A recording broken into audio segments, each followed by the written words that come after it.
Hello, everyone, and welcome back to Fire Emblem Ragnarok. I am your mysterious stranger GM, and these are my travelers. Hello. Hi. Hello. Hey. How's everybody doing? Excite. Good. All right. Same. All right, you guys. I'm actually just really excited to get started, so let's get right into the recap, shall we? Yes.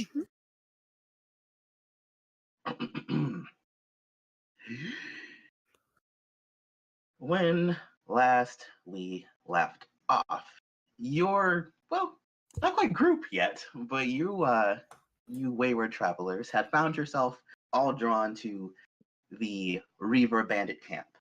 Within one, Soleil was taken prisoner from her homeland and was to be sold to some unknown fate. And we began with Taylor and Leona, a seemingly Taylor and a rogue, as they have procured disguises to bring themselves into the bandit camp. Similarly, Sayuri and her begrudging ward Isaac were making their way toward the camp, only to observe with their comrade Yilva and her griffin overhead, as Caladenia and Mordecai, the Lagoose, attacker Lagoose, also made their way through a series of crazy circumstance. You all found yourselves in battle within the camp. Some of you to liberate those that have been taken, some of you to retrieve people that have been taken, and resulting in the bandit camp being wiped out. However, at the close of which, you all were taken into custody by Sir Isaac and the guards and guard captain Liam, who had come to his aid right at the end. However, you all made your way. They took you all into a transporting caravan with the prisoners, and you all, as you started making your way back toward the capital city of Paradiso. You all had various interactions with each other off screen, coming to kind of become a little more familiar with the others. However, ultimately, you all did come into Paradiso, finding it to be this odd and strange, almost paradise-like place where those who desire a second chance in life or were trying to start over could come and do so in relative safety. Although it seemed these bandits that moved in recently have been taking advantage of the peace for their own selfish needs. And so you all are brought into the a city of paradise, it seemed, as you saw these odd aqueducts that transported water, and seemed water was a very big theme of the city as you were brought into the Grand Ivory Cathedral, where you all met the Divine Three, Isaac, his older brother, the Divine Alistair, and the Oracle, Bianca. Bianca, after hearing your stories, touched all of your heads to read your memories, finding various things out about some of you, and seemingly for others, just on the surface memories that were there.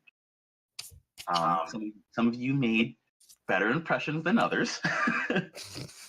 Some of you possibly were almost thrown into a dungeon, but That was me. That was me.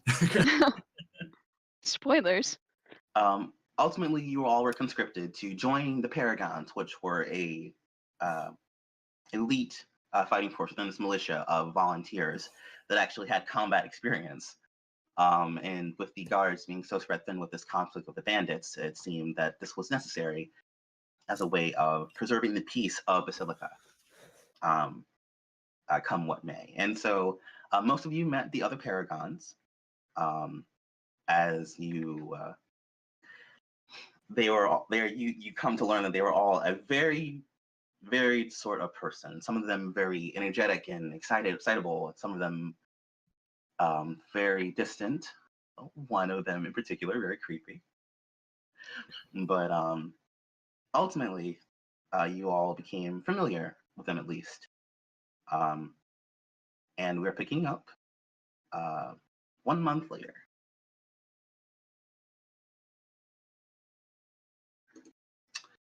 So,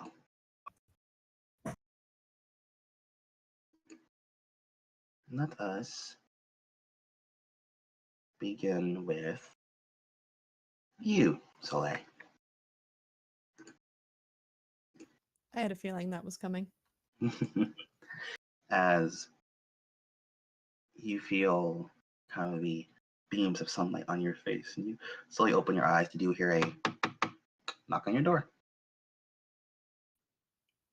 She will get up and throw a robe on. And probably answer the door. Okay. And as you enter the door, roll me dex save. I'm kidding. Fight you. Going off running. Oh, You see Oh, it's a Caretaker- butler, the most overpowered class in the game.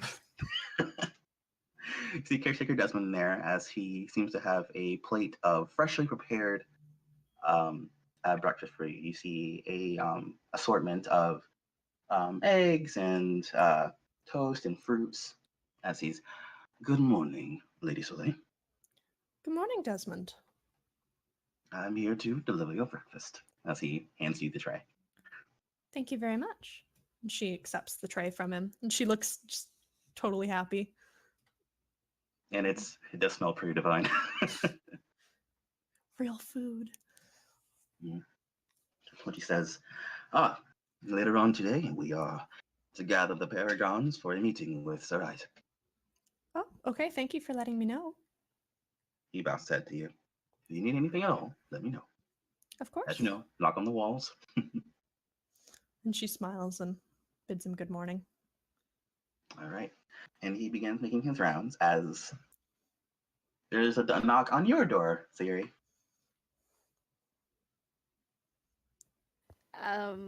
She probably would already have been awake, and she will don her usual mask and cloak before answering the door. Probably expecting Desmond at this point. And sure enough, it's Desmond.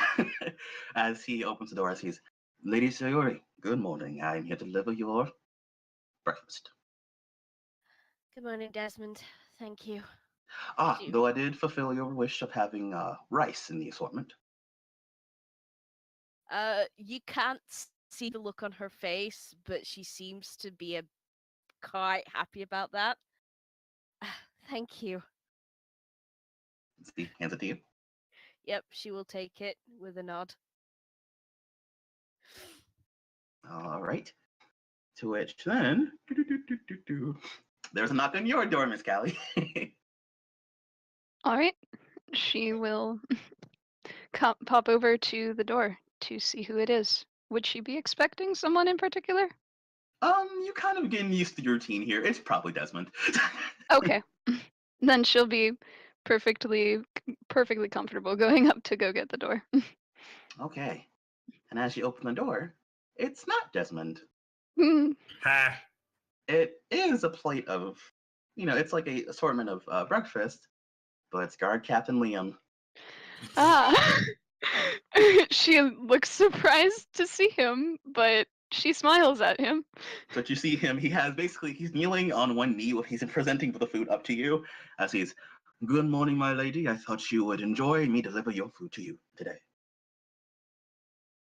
She looks down at him and definitely surprised, but she laughs a little bit and she says, "Why, Liam, you shouldn't have. Thank you." But you notice on your assortment of food, as per request, there's a little more chicken and such, and but you do see that there is a bouquet of flowers, again, as well as another folded card. It seems. Okay. She says, "Oh, I will have to add these to the others. I will have to ask Desmond for another vase." As you look back and you see about 5 vases currently. Yep. So what you see, Liam, as he says, I just wanted to greet the dawn of my life. She smiles and she says, "Well, it is appreciated. It is always good to see you, Liam." You see him kind of give you the Shane Sparkle smile as he grins. Oh boy. But he does stand as he's, well, I need to get to my god duties. By your leave, as he bows to you. She nods back and watches him leave before she closes the door and takes her food in. And she looks at the vases that she has and just sigh and goes to knock on the wall. And sure enough, as you knock on the wall, you see part of the wall open as you see Desmond step out. Who rang? I am in need of another vase. Ah, from Captain Liam. Of course. He quite fancies you. As it seems, he, oddly enough, had brought a base with him. She smiles to see that and she says, "Thank you, Desmond. You seem to always know what the thing that I will need is." It is my job as caretaker. Well, I must be off and arouse the barracks. Thank you. Have a good day. You as well. As he walks back into the wall, as it closes behind him. She continues to marvel at that every time. And we'll come down into the courtyard here. And Jamie and Taylor, Yeah. as you both are, any of you awake this morning?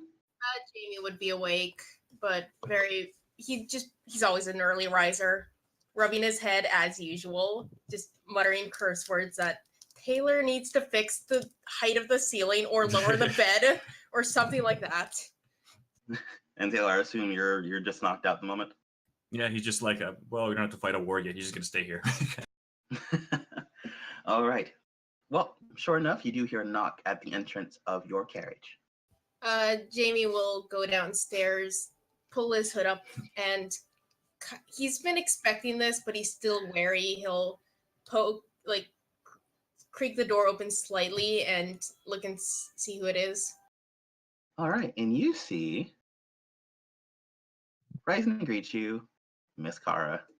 I should have answered. Jamie's eyes widen slightly, and he almost closes the door. As you go to close the door a little bit, you kind of see her foot kind of like catch the entrance.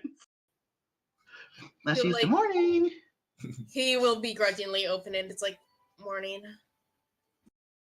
You can see Jamie just looks at her very sleepily, kind of grumpy, but he'll say, good morning. Kara, was it?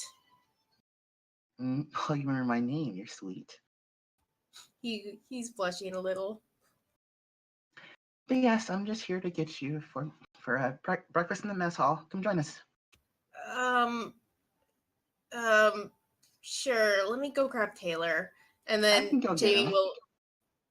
No, I'll do this. And then Jamie just like stands on like a chair, just like bangs the ceiling, like, "Hey, Taylor!" And Taylor, you Get hear your fat ass out of bed. Taylor's just like, shut up, you. Hang on, I'll go get him. And then Jamie just like walks up the spiral staircase. You hear scuffling upstairs and just like thumping. Just the car's just standing there. Yes. Eventually, Jamie comes down with Taylor. Both of them are grumpy now. Yeah, but then Taylor looks at Kara. He's like, well, why didn't you tell me we have guests? Because I knew exactly what your reaction was. Kara kind of smiles as she sees you, Taylor. She's, and good morning to you too. We've got breakfast in the mess hall if you want to come. Absolutely. I'll pass. Oh, come on, Jamie. I prefer to find my own food, not have it find me. Well, okay. You know, we're in the inner sanctum of the city. You could probably go find your own food, but you're going to be walking for a while. Jamie's stomach growls like, okay, fine. He'll grab his bag, make sure his sketchbooks are there, make sure he's got his bow, his quiver, his daggers, everything. To which, as you're like making sure you have all of your things, you see Taylor, you see Kara kind of watching Jamie curiously as he knows we're just going to the mess hall, right? He just shrugs. He likes to be prepared, I suppose. You're right. Jamie just glances up at them. He gives Taylor the middle finger and then just finishes up packing. She's like, oh no, you're right. You don't want those chickens to jump off the plate at you. It happens sometimes. As Jamie gives Taylor the middle finger, he just turns to Kara and says, teenagers. I wasn't a better when I was a teenager. Anyway, let's go. She like right at the door. Yeah, he grabs his needle blade just in case and heads out. That's pretty much the only equipment he'll carry with him. Okay. And as you come out to the mess hall, Sayuri, Isaac's not up yet. Of course not. You know he's a very grumpy late riser. She's just gonna sigh, and once she's finished her meal, is gonna go and find him. All right, so you go up to the section that's observed, that is reserved for the Divine Three, and you come up to the door that has the embroidering of sword upon it. She will tap on the door. No answer.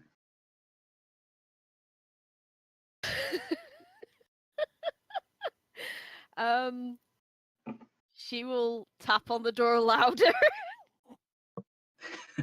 You hear a very muffled. "Ugh."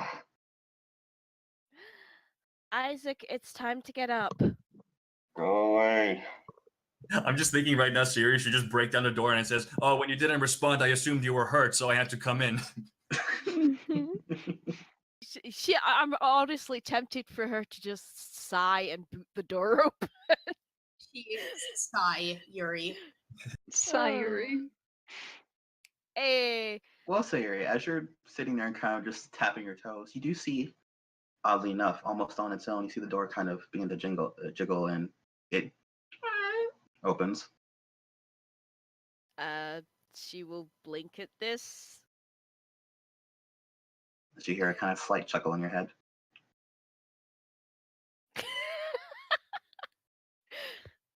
Sayuri will smile at this in amusement, push the door open, and slip inside. Okay. As you come into the room, as per usual, you've been in Isaac's room before. You do see different trained weapons along the walls. As you see a map of the continent, as well as his desk, which is a mess of papers. He really should organize it. But you do see sleeping on this large king size, like almost like an oval-like bed. You do see Isaac. You ever seen Frozen? Yes. Remember when Anna was just her hair was everywhere when she woke up? Yeah. It's like that. he's like kind of like snoring into his arm. Is there like a jug of water or something around? There is, yes. Right She's side, going right to side. take this and she's going to walk over to him. All right, sure enough. You see him And there she's just going resting. to say, Isaac, you have one last chance to get up. All the while hovering this jug over his head. Oh no. You see him as he's not opening his eyes, he just, how'd you even get in here? That is a secret that I'm not going to tell you. Are you going to get up or do I have to give you a wake-up call? You see him turn over. That's away from you. All right, you asked for it. She's pouring the water on him. All right. Rip, peaceful morning. Yep. You pour it where mostly? On his head, mainly. Oh god. As you pour it on his head, you hold on. I actually have a jug of water right here. Hold on. I'm pretty sure it's going to be cold at some point. Mm-hmm.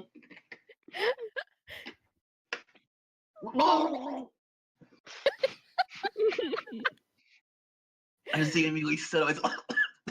What's wrong with you? I warned you. You see, it's like his hair is now like over his eyes, like a sad, like dog.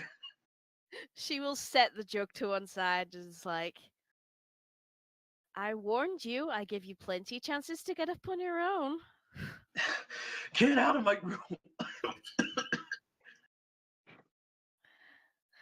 Well, so long as you're awake, she's just gonna do like a really sarcastic bow and then turn to leave. You see his eye twitching. He's giving you the worst look right now. She's like, you better not fall back asleep.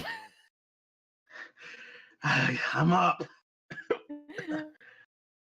She will close the door behind her. I don't think I've ever felt so saint-like by comparison. It's called tough love. Apparently. Where's the love part? It's coming eventually. One of these days. Shush. Debatable.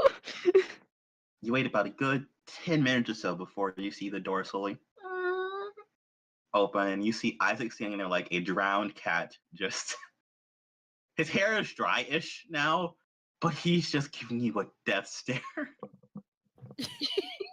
She will bow, not sarcastically this time. She's like, Sir Isaac, good to see you up on time this morning. You see it like knock on a wall as you see part of the wall open. You see Desmond step out as he's, oh yes, Sir Isaac. Towel.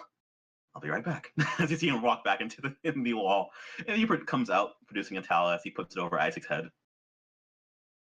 You see him kind of like almost like you're drying off a dog. As he pulls the towel back, and Isaac's hair is now just a mess, but it's dry-ish now. As he's, thanks, and good morning to you too, sir. There is breakfast I can bring to you, or you can join your siblings. I'll just. He's gonna start walking off. Sayuri will just nod to Desmond and start following. And Desmond seems the keeper expected this, really, so he's fine. But sure enough, you do come down to the private eating quarters of the Divine Three, as you see Bianca seems to be kind of like, she seems half awake, and she kind of has her face in her hands as she's like kind of pushing up her cheek, and she's kind of falling asleep, like, and you see her face almost fall into her port before she's and she wakes up.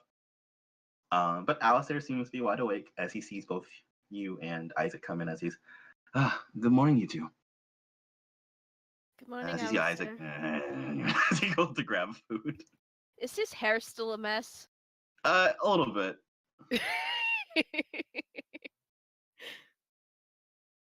To which Alistair kind of notices, and he looks to you as he's, did something happen this morning? Your No, brother was... brother, nothing happened. I just I'd imagine have- she's like, your brother was, no, brother, nothing happened. Basically, he At cuts the you off. same time. As he says, I just have the most attentive bodyguard in the world. As he's like begrudgingly patting bacon and putting it on his plate and staring at you. Sayuri will bow again and is like, you honor me, Sir Isaac. To which you see Alice looking between the two of you concerned as Bianca just starts like giggling to herself before she's just, honestly, you two are, you should try to get along. As Isaac's like, never.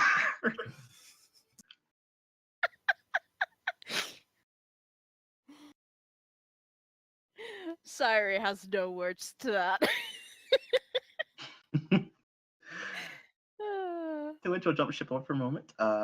Miss Soleil, Yes. did you finish your breakfast? She did. Okay. She's left the plates and cutlery and stuff just tidily on the tray on her desk. That way it's not trouble for Desmond. Okay.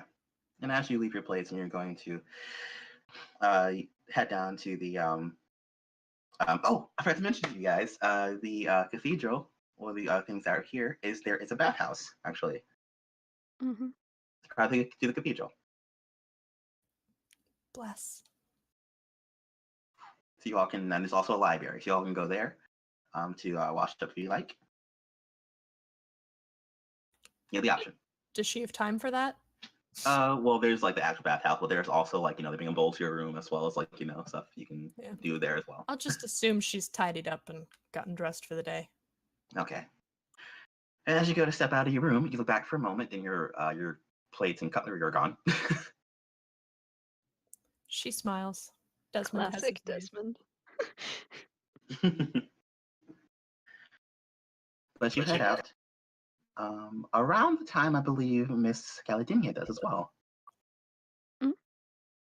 Sure. Yeah, she would have done her morning prayers before Liam had come with breakfast. So Okay.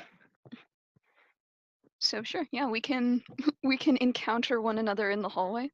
Certainly. You all live on the same floor. So as you both open the door, it's kind of like the hotel thing where you open the door, you look down the hall, you see someone else. Who notices who first?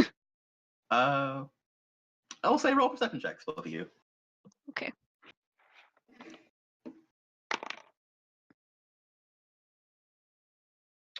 I have 17. Okay. What is it? 20, but not natural. Okay. Soleil, you notice her first. Good morning, Caladenia. She shoots her head over to you, recognizing your voice, and she says, Miss Soleil, it's good to see you. You as well. She like tucks her wings close. She's a little bit shy, but she walks up beside Caladenia confidently enough. Aww. She smiles to see that she got approached, and she says, have you been staying here as well? Yes, it's for work here. I also was asked for work here. Really? Where did... At the cathedral? Somewhat, yes. Although more like with the she she thinks about it because she hasn't been filled in a whole lot about the exact responsibilities of what she's going to do. Well, I believe that there's some sort of meeting later where I'm supposed to meet these people who I'll be working with. Are you by any chance on the Paragons? Yes, that was the word that they used. I suppose perhaps we could walk together? Oh, she's surprised. She's surprised that Soleil would agree to something like that. But she nods. She looks a little bit bashful. I did not have many options. I see. And Callie nods and she says, well, then yes, we can go together. We can look after each other. Soleil smiles a little wider at this, and she'll follow where Caladenia leads. Kelly hopes that she knows where she's going. Roll me a quick, just for fun's sake, roll me a quick survival. Okay. Survival of the castle. It's harder than it looks.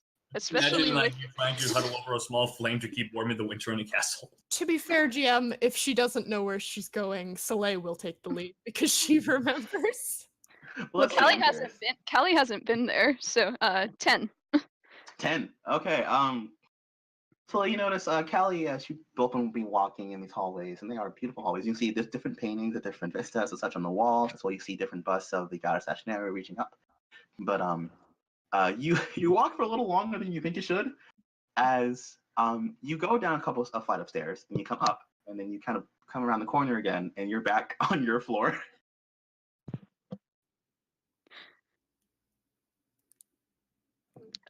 Kelly is not admitting to the fact that she's led them in a circle. She's just thinking harder about this. It's so upsetting. Silently takes the lead. She doesn't say anything, but her face is pink. Kelly is really upset. You both look quiet and bashful. Soleil kind of steps ahead of you, Callie, and begins leading. And sure enough, she does lead you down the right set of stairs. You took the left that brought you back around, and you descend into the main cathedral. As you see, there are many candles still lit. And where are you headed? Are you heading to the mess hall? Yeah, that's sort of where she assumes is the central area. Okay. She will stick closer to Callie as they get closer to it, though. Especially if she hears some particular voices. All right. Well, as you all make your way there, we'll come back over to Jamie and Taylor. Okay. To which you all come into the mess hall. As you it's a there are a couple tables here that it's built inside, like it's not an open air, like there's windows and such. But you can see all the Paragons, of varying degrees of waking, are there. Everyone except Ursula seems groggy. As you all walk in, you see Ursula's head immediately snap over to her, and the moment you guys walk in, it starts following you with her eyes. Yeah, that's odd. That's totally fine. Yeah, that's not creepy at all. Totally not concerning. So that you see Kara kind of stretch before she notices Ursula, and you see her kind of, she kind of looks off for a sec. Well, feel free, guys. There's she points, and you can see kind of like a, almost like a buffet setup, where you see a plethora of cheeses and eggs and sausages and all kinds of treats for fun. I guess working for these guys isn't all that bad. True. I'll say so. The food's pretty good. Jamie just grabs a plate and he starts filling it with things.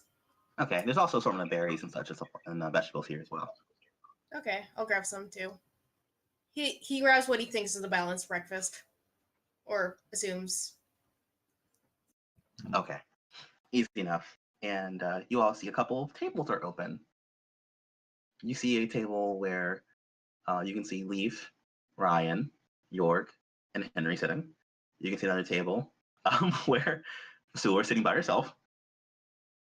You see another where you can see Aaliyah, Sylvia, Hans, and Eden also seems to be sitting by himself. Where do you want to sit? It's like the lunchroom turnaround where you look around. Sit with the cool kids. Yeah, Taylor would go to Karen jokingly and say, "Which one of these is the cool kids?" You see her kind of like give you like a knowing look before she kind of like chuckles a bit. She's like, "Cool kids, huh? Well, for that, that would be mostly the guys' table over there." She just points to Leaf, Brian, York, and Henry. Yeah, I'm not feeling it. They're good. They're good people, but not the best company. I'm not feeling it. I'd rather sit here with you. Yeah, let's just Slides into the seat.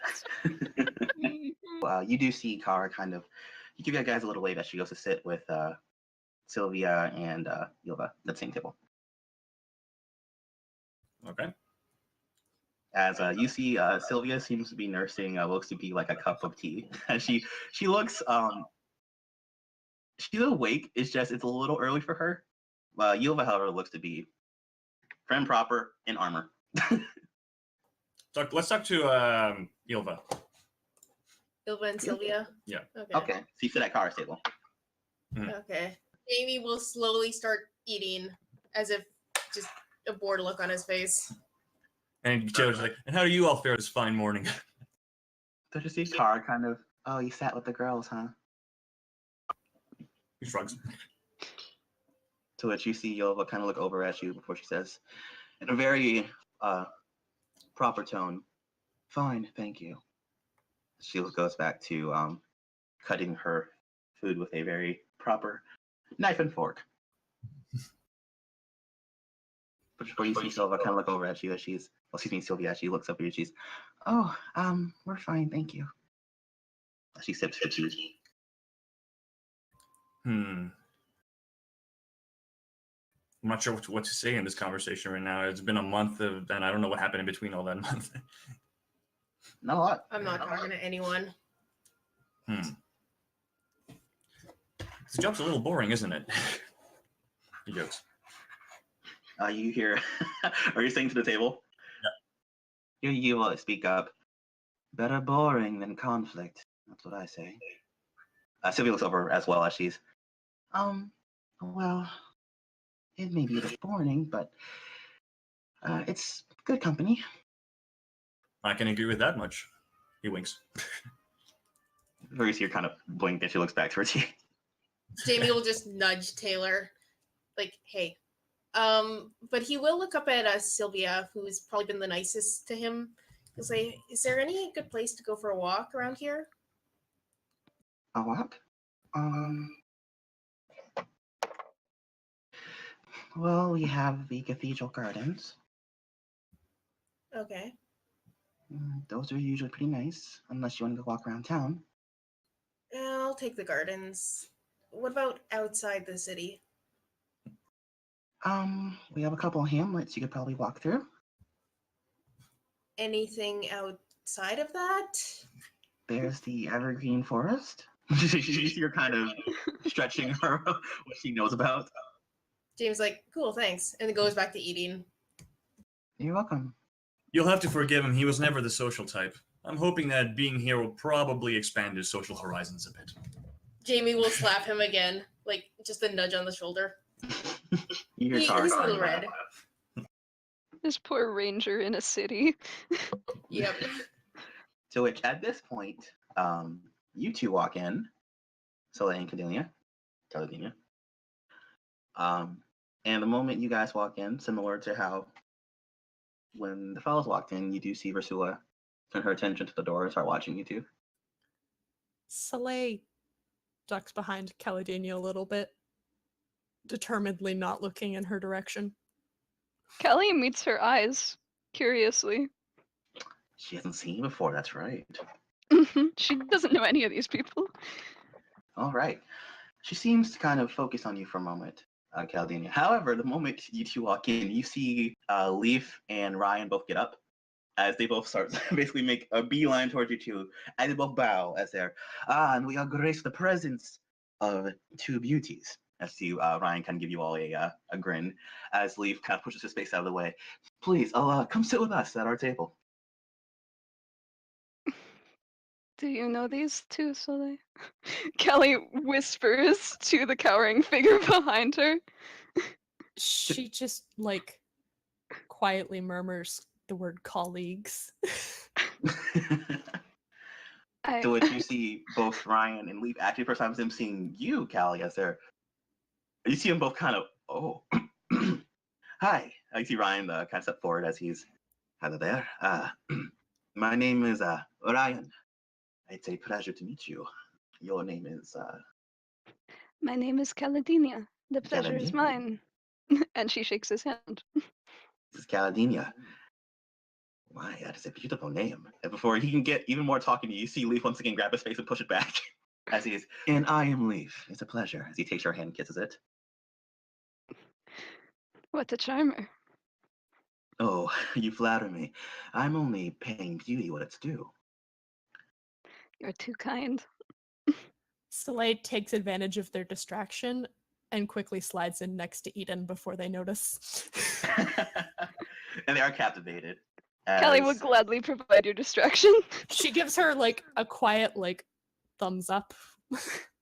Yeah, Kelly notices out of the corner of her eye and she just gives an imperceptible nod.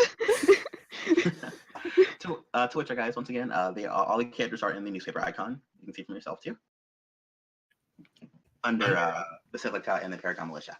Anyhow, but as you do kind of slip away from them, you do see Eden look up at you as if he was expecting you. As he's, Miss Soleil, as he bows his head to you. She dips her head in return. Good morning, Eden.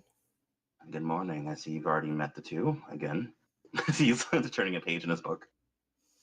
She just hums and she sounds a little bit bothered. At least I had pleasant company for the morning.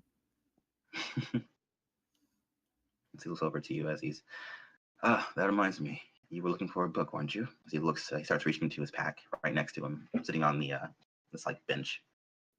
Soleil perks up a little bit. Oh, you brought one for me this morning. I did. I've just finished it recently. Here it is.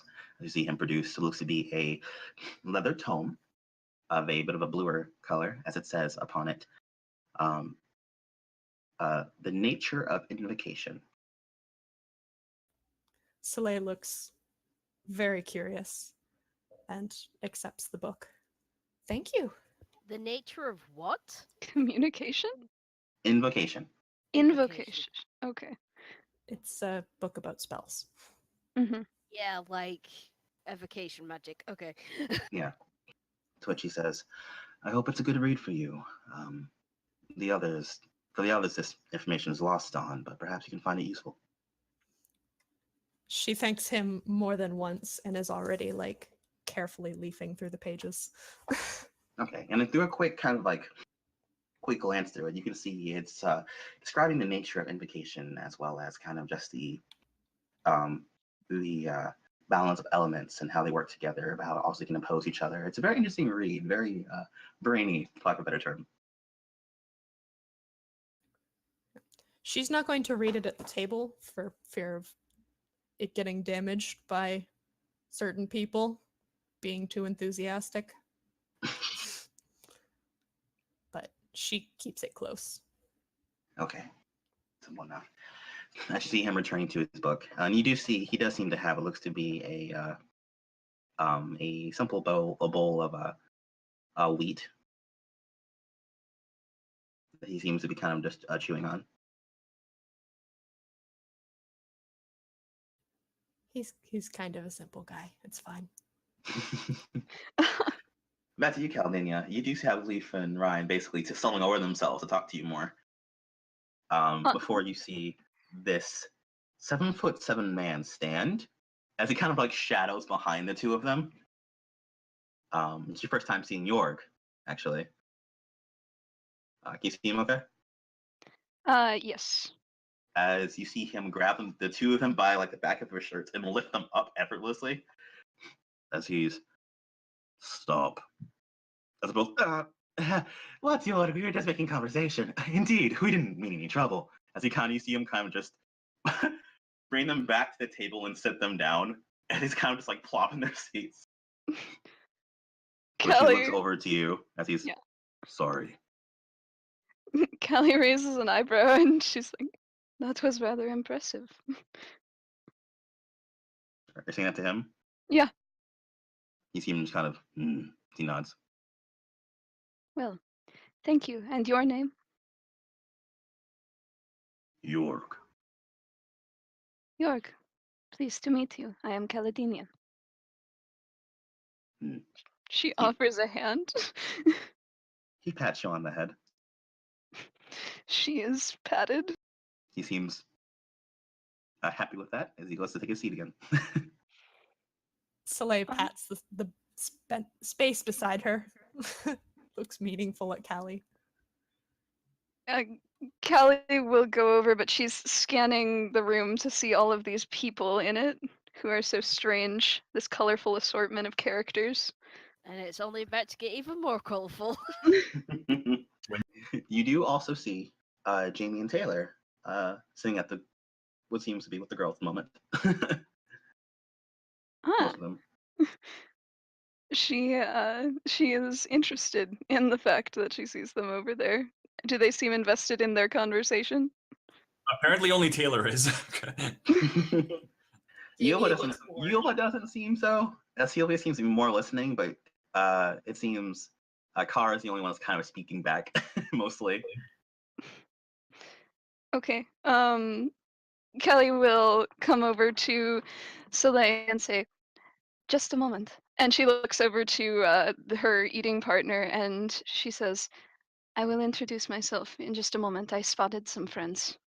And she will go over to the others, to Jamie and Taylor, and sort of stand there. And she'll look at Jamie and say, "Did you make well with one another?" And she'll look over at Yulva, recalling the griffin snatching. Jamie just looks wordlessly at Yulva and say, "Sure." Okay. Meanwhile, Taylor turns to Caladenia as she shows up, and he's like, well, if it isn't my favorite healer. If it isn't my favorite Taylor. So for context, Caladenia was the one who actually hurt Taylor in the first place during the battle of the Bandit raid, and has also been subsequently the one to heal him. And they had a thing there for a moment. For a moment. For a brief moment. I thought we had a moment. Everyone knows we did. Jamie is also staring at Soleil a little bit curiously. This is the first time he's seen her, and more of like a woman with bird wings. But he'll go back. He'll just stare for like 2 seconds and go back to eating. So, who are your friends? This here is what's your names again? This here is Ilva. She's the one who led the charge. Yes, we were not properly introduced. Hello, Caladenia. You see Yelva kind of look over at you as she's kind of pretty much done with her food, as she properly taps her mouth with a napkin. As she looks over, as she's charmed. As am I. To which, right after she says charm, you see Kara kind of right into your face as she's, "Hi, I'm Kara." Hello.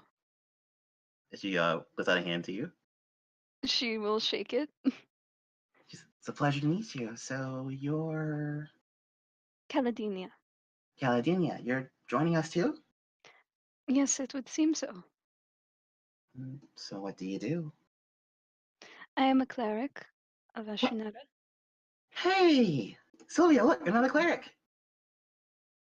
As you see the bluer tinted haired Sylvia look over as she's, "Oh, are you really?" She kind of looks more at it attentive. Oh, are you as well? She nods. Well, pleased to meet you. And she will shake. Okay. I'm sorry, I couldn't resist. She The will. room darkens. Yeah, exactly. Does that count as a warlock? That might count as a warlock. This is more of a cleric. Okay.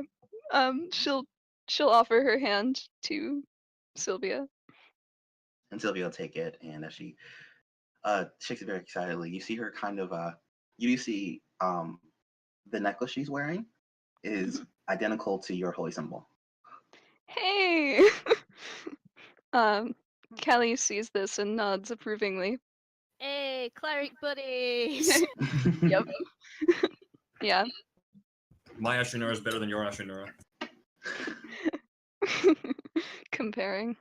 She says, "Well, I would love to talk more soon, but I have left my friend back over there and should get back to her."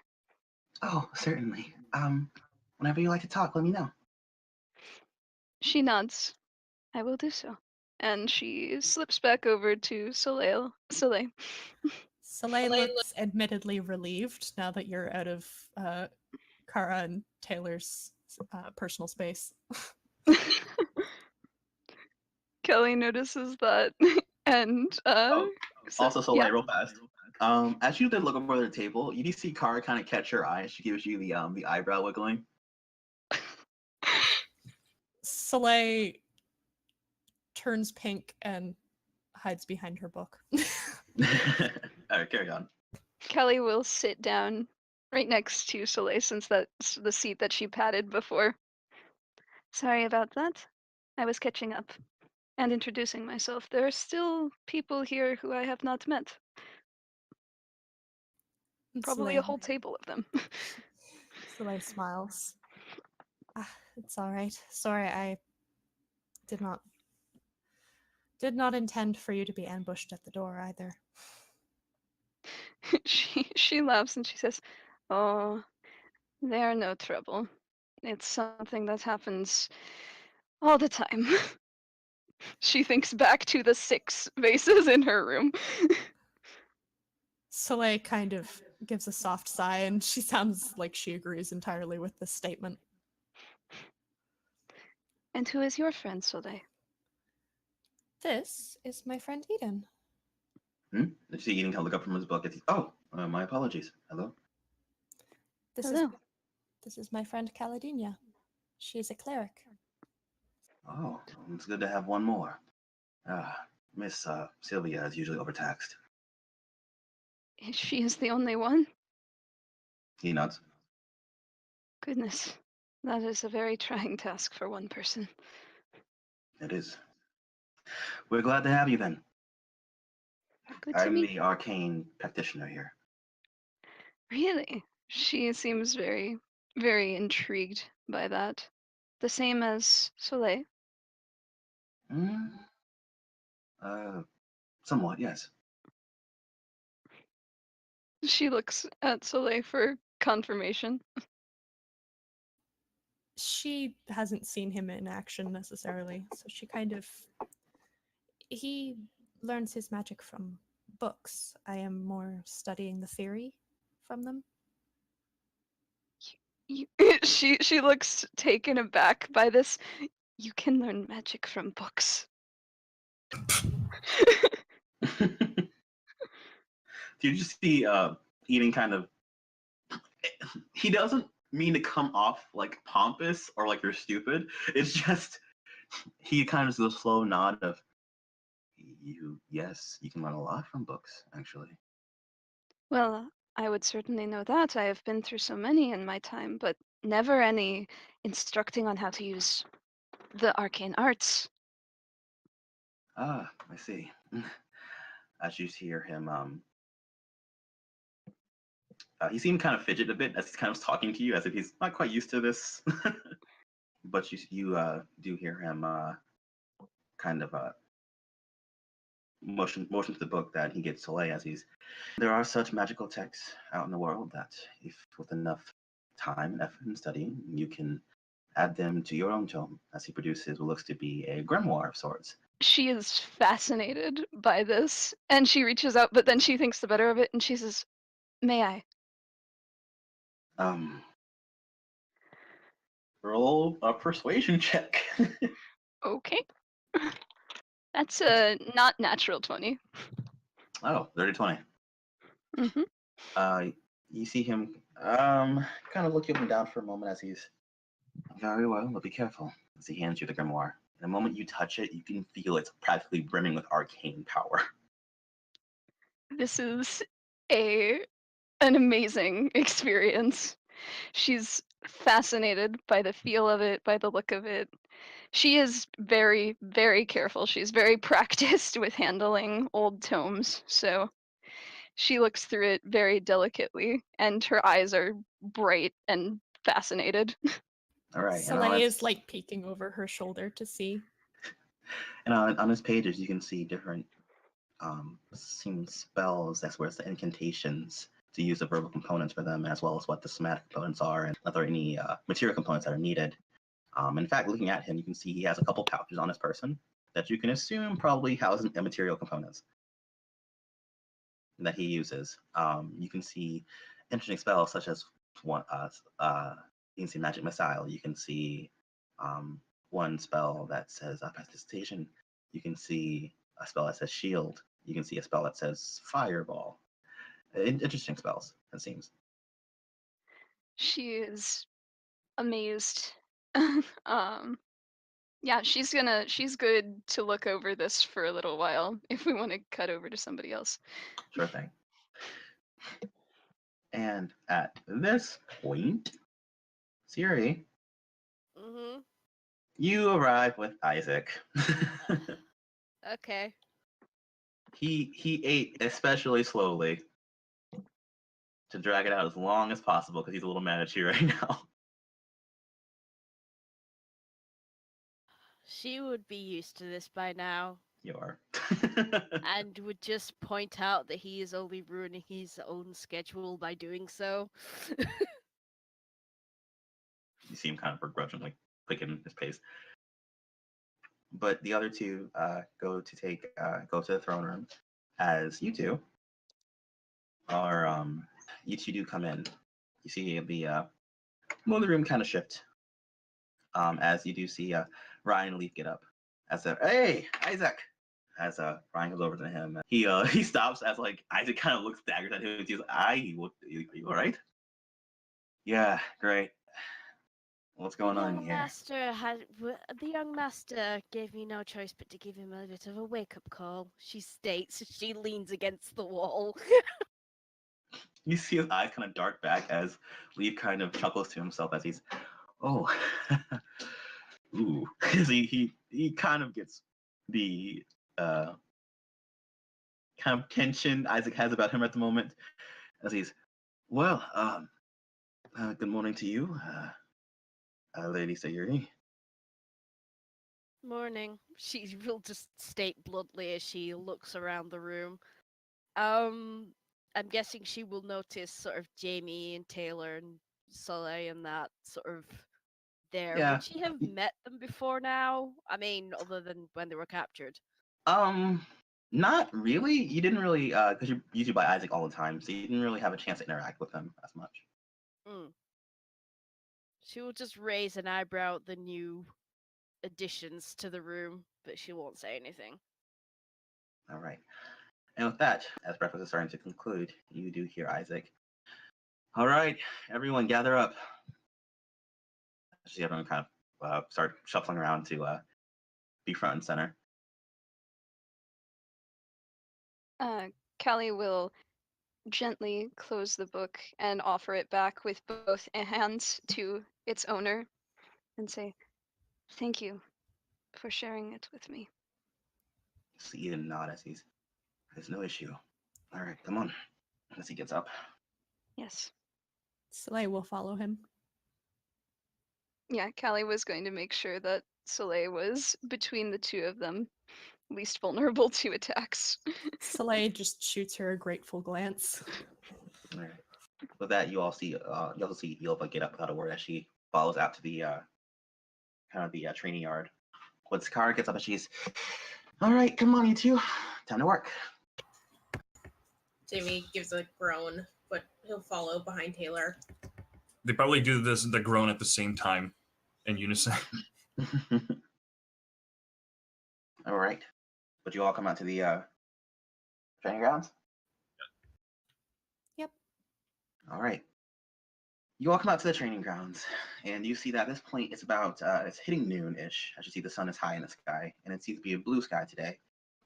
As the sunlight does cascade down on, you see the testing dummies and those that have arrows stuck in them, and you see targets, as well as kind of just the wear and tear of kind of like the in the enclosed training area. As Isaac is standing in front of it now, waiting for everyone, as you all kind of fill in with the others. As he says, "Hello, Paragons. It's good to see you all well. Now, it's been about a month since the excursion with the Reaver camp we found. Yelva," as he motions to her and she nods, "has been scouting around with her Griffin riders to see if she can find any other encampments, and it seems there is indeed a widespread problem. Before, we didn't have the numbers to combat this threat. However, now, I believe we are in a better position to root out this parasite. That being said, I'm going to split you all into teams. Teams of 5. And that'll allow us to gain more ground and spread out over the territory. I want you all to find and see if you can find any information of the Reaper bandits and pursue it if you can. Any information, bring back to me.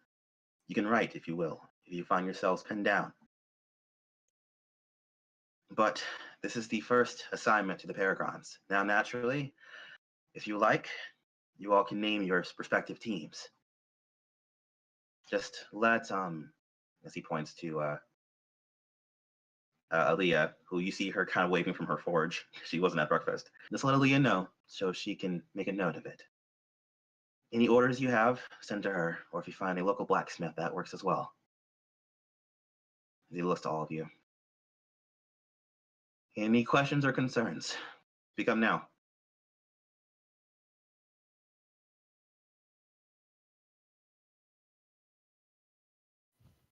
Everybody is silent. Yep. You do see Kara kind of lift a hand as, yes, Kara. So, are you coming with us? No. I'm going to be staying here, along with you, Leaf. I need teams of 5, and you're the odd man out, so you'll be helping me look after the capital city. Taylor just rolls his eyes as he turns to Car and says, "Of course." As Car kind of punches you in the arm. But you see, Leaf, Very well. I shall do what I can. As he steps forward next to you, Isaac. You all are free to take any paths you wish around the territory. Be careful. I hear these bandits can be cunning. And they also are in the business of trading slaves and people. And as he says that, I want to give you a perception check. Wow, a natural one. Oh, One moment. First roll. Perception, you said? Mm-hmm. 16. 15. 19. 23. All right, you rolled a 15. Jeez, I guess Taylor, you're just you're not paying attention too much at the moment. But the rest of you, as he mentioned, slavers in particular, you can see York and Kara kind of like steal their glance for a moment, Can I roll insight on that? if you like.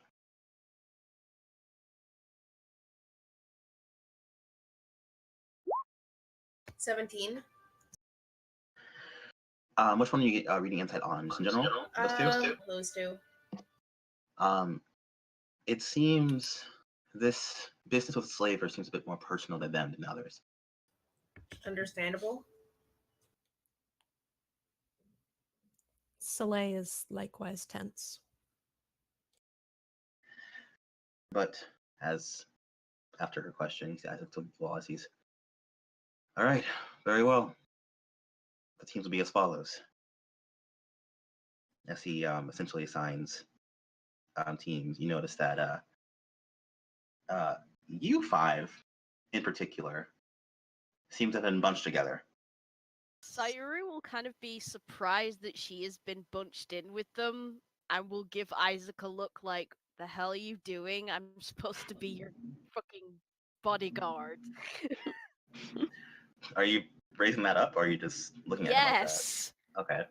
She's like, I'm your bodyguard. It's my job to protect you. Why are you sending me out? Because I trust you to look after the new ones. Some of them are cause for concern. His eyes rubbing on you, Taylor. Does he see that? Yeah, he's staring right at you. Yeah, he gives him a dead-eyed stare. But he breaks his eyes away as he looks over the rest. You have your teams. Prepare to leave when you're ready. Sayuri is not in the least bit pleased about this. Like, you don't need to see her face to know that she is not happy about this. Callie looks at Soleil and smiles, and she says, "Looks as though we'll be together." Soleil looks a little bit nervous. She's glancing between Taylor and Sayuri. And Did then we already gather? When you're all gathered together, it's just now you start seeing people kind of breaking off. Like as he assigned teams, you saw them break off into those teams. So we're the remaining ones. Essentially, yeah. Yeah. Okay. Sayuri's just gonna say, I don't like this, Isaac. Like I do said, not- I trust you, Sayuri. She will pause, and you see her shoulders slump slightly, and she's like, just don't get yourself killed while I'm gone, please. You see Lee speak up. Don't worry, I'll look after him for you. Sayuri looks to him and goes, you'd better. You see him flinch a bit. Anyway, all right, Paragons, dismissed. Depart when you're ready. Yeah, Sayuri is going to reluctantly relent to this request. She knows Leaf will keep an eye on him at least, but yeah, it still makes her uneasy. All right, with that, you see Isaac and Leaf depart. Jamie There's will like hushed murmurs of the other Paragons kind of talking amongst themselves about their team dynamics and such. Jamie wants to say something. He'll go to Callie and say, so where are we going to look first? We're looking for bandits, right? It would seem so.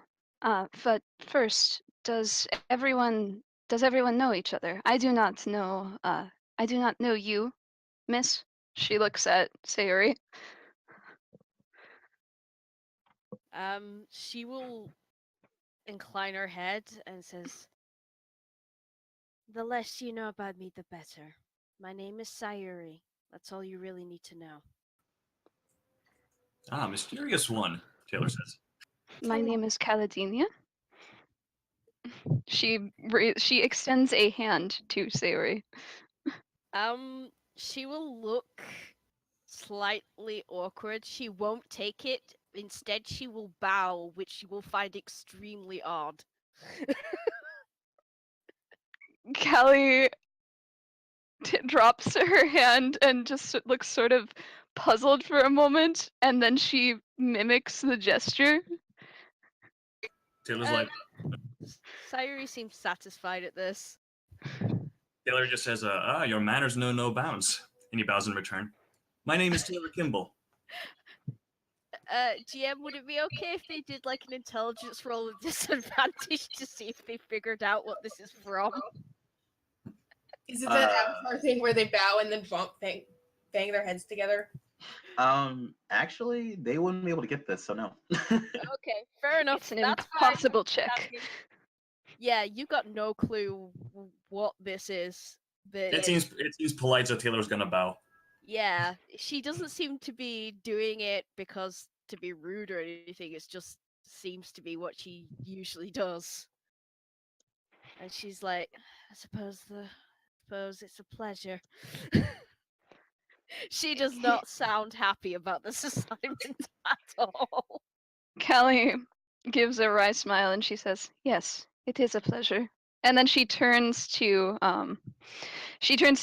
Taylor and Jamie, and she looks at Soleil and she says, "Taylor, Jamie, this is my friend Soleil. Be kind to her." Jamie gives Soleil an awkward wave. Taylor first gives Caladenia a look like, who do you think I am? Before he turns to Soleil. It's a pleasure to meet you too. And just bows politely. And that's pretty much it.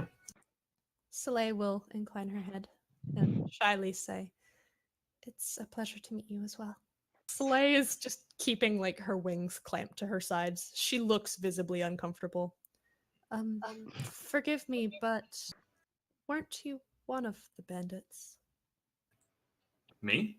Yeah, she's looking directly at you. She recognizes your face. Oh, no, that's a common misconception. I'm actually a tailor, but I was hired thanks to my client who had her father kidnapped. So I figured I could try to bust in there by forging my own replica of the bandit armor and then sneaking them all out, but things did not go according to plan. "He has quite the way with the needle, doesn't he?" she says, looking at Soleil. Soleil looks uncertain, but she trusts Caladenia.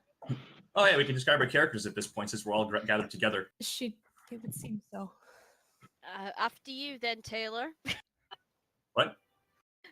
Oh, okay. You can see, like in the picture here, Taylor stands about 5'7". He's wearing a black shabby cloak right now, although it doesn't seem to be covering anything at the moment.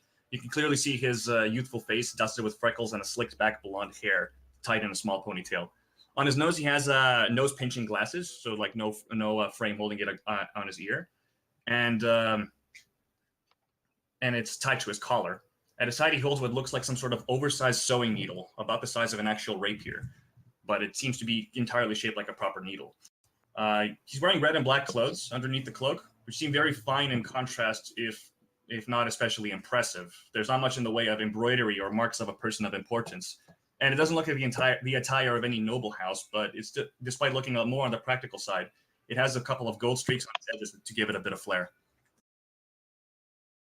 I guess I will go next. Like many teenagers, Jamie is a bit of an awkward, semi-distant soul. He hides messy black hair behind a brown hooded cloak, while he watches the world with sky blue eyes. He dresses in mostly browns and blacks, which doesn't exactly complement his pale skin. More often than not, the slightly lanky teen will just be kind of gazing at you, everyone warily. Right now, he's looking at Soleil curiously at her wings at the back of her, at her back.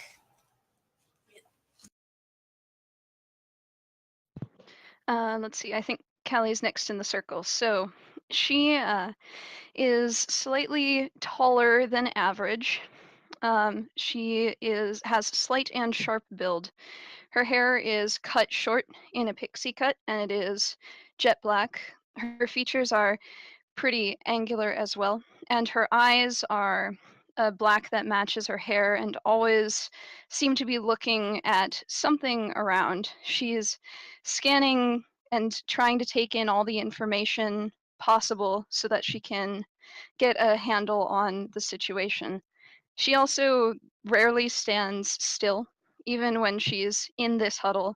She's sort of leaning back and forth on her heels. It's like her body, her whole self wants to be moving around. And she's wearing a simple white robe that is beneath scale mail, which is silver in color. And there's a chain around her neck, which has a stone on it, a holy symbol. It's etched with scales, the center of which is a sword, and there's a dish on either side containing a dragon. The one on the right side has rubies for eyes, and the one on the left has sapphires.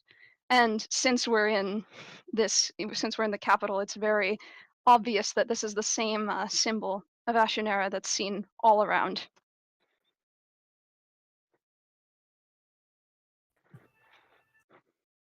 Soleil or Sayuri? Okay. Soleil is about 5'5", so she's shorter than Caladenia, but she's also quite slight.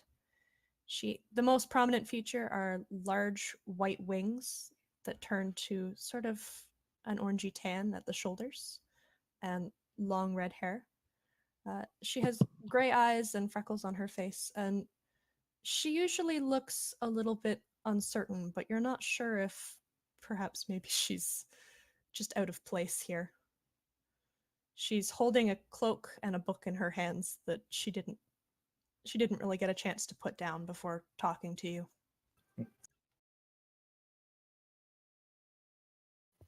I don't really have much to say in terms of Sayuri. She, from what you can tell, she stands about 5'8".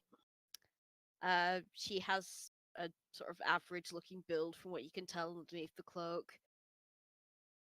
Honestly, there is very, very little to give away from her other than she wears a red cloak with a mask, and there seems to be blonde hair. She holds a very strange-looking sword at her side, but it is often hidden under the cloak. Other than that, there is very, very little you can discern of what she actually looks like. Okay. And if you eventually you will start hearing rumors that there is a literal bet going on to figure out what she looks like around the castle. Would Soleil No have heard joke. of this bet? Oh yeah. Okay. Well, with everyone properly introduced, then Callie will nod and look back at Jamie, and she said, "So the bandits, trying to find information about them. I think that one of you two, Sayuri, Taylor, may have a better idea of places to get information around here. You are from here, after all, I assume." She says that specifically to Sayuri. Sayuri is going to sigh at this and say, "No, I'm not from around here. I haven't been in this land for very long." Well, I might have an idea. If I were any good of a businessman, I know the first thing to do would be to look around and scout the area of my business. So we can ask around town. I'm pretty sure there's probably a few supporters, shall we say, in this town somewhere. I suppose that's not a bad idea. It seems a reasonable place to start. Do you think that you know where such supporters might be found? Not at all. Well, Callie is going to think about this. Is there a check that I can make? check. All right. Jamie actually thinks that's a good idea, and you see a small smirk on his face. Sayuri is also going to make an intelligence check because she's thinking about this. As Dirty will Soleil. 20. Okay. 6. Not my strongest roll. Who had over 20? I had at 20. Okay. Um, Those of you got 20 and above. You begin thinking, bandits. They typically would sell to higher class, right? So a good place to start might be the Cloud District, maybe? All right. If does Soleil speak up with that, or She is she would. quiet? Okay. Go ahead. Given what I know, I imagine their buyers might be in the Cloud District. I can't see the lower class paying for slaves. Callie nods at this and she said, I was thinking something similar as well. So, shall we search around for those who may have hired help? Soleil will nod and she'll step back to be slightly more behind Caladenia. All right. Kelly suppose is we just have a s- like, ugh. Yeah. Sayuri will just nod and is like, I suppose we have a starting point. Let's not waste any more time then. Which, by the way, you guys, you do see the two groups. They're now separated each other. You see Kara, Hans, Ryan, and Aaliyah. Oh, yeah, and Henry. You didn't see him at first. In one group. And you see Yilva, Jorg, Sylvia, Eden, and Versula in the second group.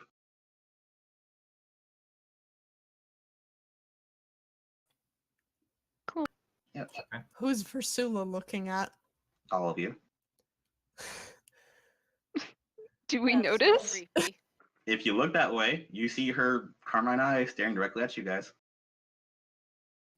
Kelly says, does anyone know that one? Yeah, don't look at her. She's a little disturbing. can we go now? Yes, let's. All right. You get the feeling Sayuri is as comfortable around her as anyone else in this room.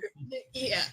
Kelly is super curious and makes a mental note to contact her at some point. As Taylor stops briefly and just gives Versula a narrow-eyed look before turning away. All Soleil right, but before you leans- turn away, you see her kind of just give you a slight wave with her fingers. Just like, bye. Soleil leans close to Caladenia. Her name is Versula. Be careful. I see. Thank you. Well, and she claps her hands Well. together. Let's be off. I do know the way to the Cloud District. And she gives a meaningful look at Soleil. Soleil quickly drapes her cloak over her shoulders and ties it so you can't see her wings. Kelly nods. Shall we? And she goes to take the lead, remembering from before. Callie is like, no, I've got this one, and she steps up. She seems very confident this time, because although she had not been to the mess hall, anything that she's done in the past month, she can remember thanks to her keen mind feat. So she's been to the Cloud District in the past month. So has She Soleil knows. with the same feet. Hey! Keep in mind. Sayuri is just going to follow. All right. All right. Then Callie you won't all make a begin to- point. Go on. All right. So you all come to the Cloud District. You see the architecture here, the ivory architecture, and the color schemes here as seems to work very well with the sound of the aqueducts and the water that's plentiful in the area. As you all come out from the main gate of the cathedral, as it closes behind you, as you begin making your way into the Cloud District, you all are also, by the way, before you leave, you are given kind of these blue sashes to show that you are part with the militia. So you can put them anywhere on your person, really.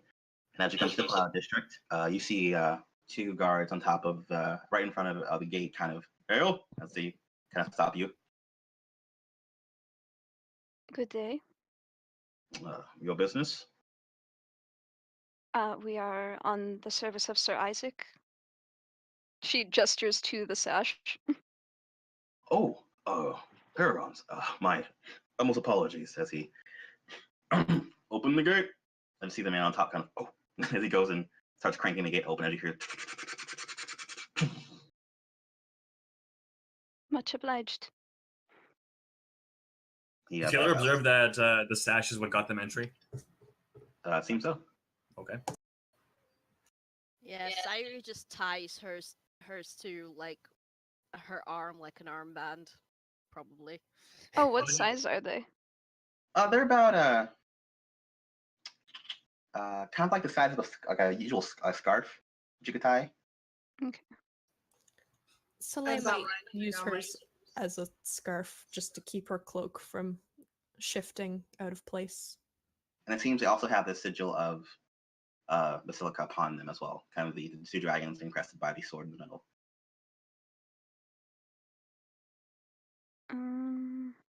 Callie will probably just have hers pinned to the point above her breastplate where there's fabric to actually pin it to. Just sort of hanging. Okay. As you all begin making your way into the Cloud District.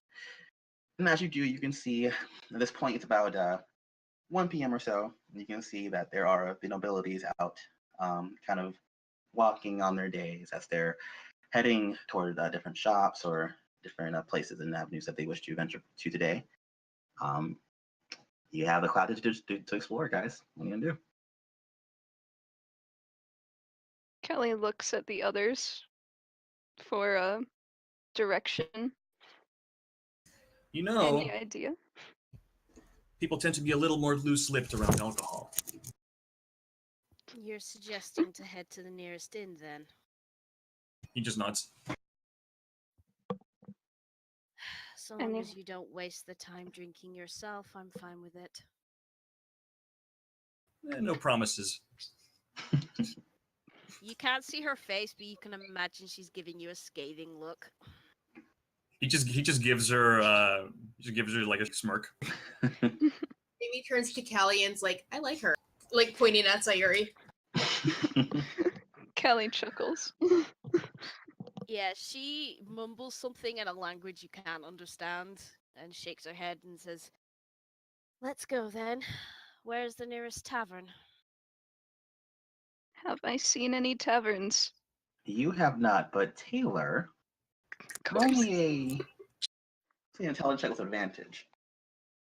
Intelligence, right? Okay. Yeah, you have a place in mind. I got a natural 20. Oh, Hey, he's Very been there good. before. I've been to all the bars here before. what else do you do for a month, am I right? Checking out women. All right. Well, Taylor, you start bringing them to a place, and you all come upon a building that looks like it doesn't quite fit in with the rest of the high class district here. You see it's at a major crossroads, and the street outside is shaded by colorful trees. The tavern itself seems to be a large single-story building with a heather thatched roof and nicely trimmed hedges. As you kind of glance through the windows and such, you can see there's a number of hunting trophies on the walls, and as well as several paintings, and you see tightly packed tables and chairs as you hear music coming out from it, even from here. Been here before? Once or twice or thrice. Is it any good? Wait, I don't remember if it was good or not. Yeah, you all see the name of the tavern embroidered right above the door is the Burning Night Inn. He likes the name. I'm kidding. Night as in like time of day or as in soldier? Soldier. Ominous. He's just like, trust me on this one. And he leads them to a table. All right, you head inside? Yep. All right. I The moment you all head inside, you are immediately greeted with sweeping melodies and excitement as you see a couple of, it seems, barmaids and such, like carrying drinks downstairs. All right, who had the liquor? As like you, hey, over here. And you see, all right, one moment, please. As she comes over to him, you see a lot of it seems working class people here. But you can kind of assume perhaps that this is where the people that work for the higher class come to let loose. I'm gonna look at the. I'm gonna look for a table where the people are the most well off looking, and sit next to them. You do see an empty table here. All right. I would like to inspect the paintings. Okay. They're the most interesting thing to me. You see different kind of paintings with different vistas. You see like sweeping forests that you see sea of clouds. You see a sunset, like something like the one you drew. You can see the depiction of looks to be a knight on fire, kind of just staring off into the sunset. It seems to be some kind of running joke. Okay. So it is a knight with a K instead of a knight Yes. with an N. All right. Yes. Interesting. I like the landscape paintings for sure. Callie will notice the one of the sunset and look at Jamie and point it out in case he hasn't already seen it. Yeah, Jamie goes over it. He's also trying to find like, oh, who's the artist? Are you trying to ask? No, he's trying to like see if there's like a signature or anything like that. But Oh, he's just impressed. the artist of this one, you can see the name of. Double checking. Yep, you can see the name of Jean-Paul Julier. Okay. I move on to the next painting. Roll for all of them. It's a mimic. Taylor's sitting at the table and he's gesturing them to come over. Callie would join him. She'll sit by him. Soleil takes a seat and she's looking about. I'll go take a seat. But Unlike Taylor, she's looking for anyone who looks a little shabbier than the others. Okay. Give me perception checks. As you all can see, there seems to be a live band here that is currently killing it. I see a couple of people kind of clapping along with the beat with them as they're listening. 6. Oof. 10. 10. perception. Why is our roll so bad? What is this? 15. Well, What's this for? Intelligence or perception. Perception to see if you see anyone particularly shabby. Well, actually, you do notice that although she's sat next to you, Callie doesn't seem the most comfortable in this place.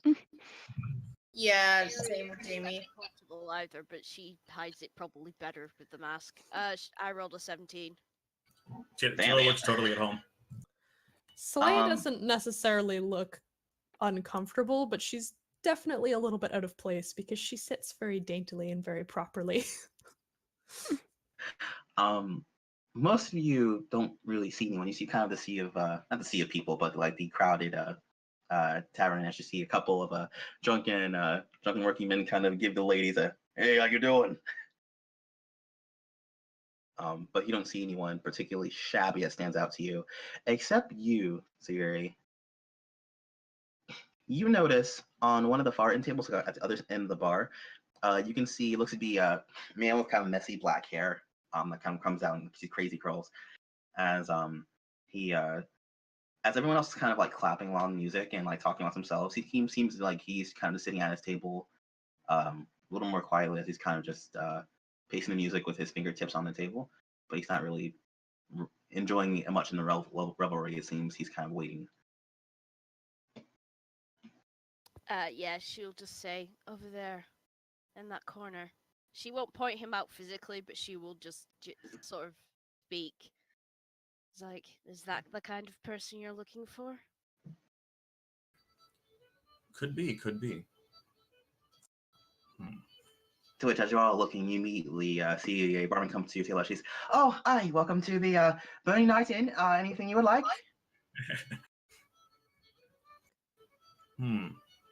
Oh, to our You see this table? one?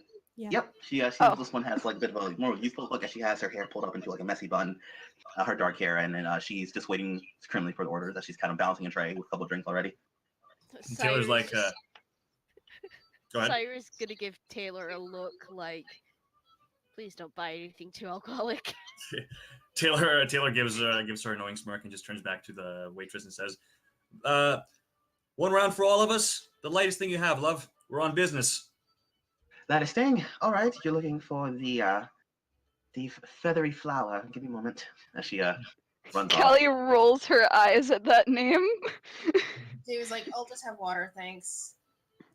All right, and water for the lad. Anyone else? Just feathery flowers. Everyone else is fine. That's fine with me. That's fine, thank you. Very good. As she leaves your table, you're all left to your own devices for a moment. So Callie, looking at the make of the man in the corner who Sayuri has pointed out, looks at the people she has assembled and she says, Soleil, or Jamie perhaps, I think you would be best suited to speak with him. The rest of us might be a little too much. Jamie raises an eyebrow at that. Sayuri will just say, I'm no good at negotiation. I usually let my sword do the talking for me, so...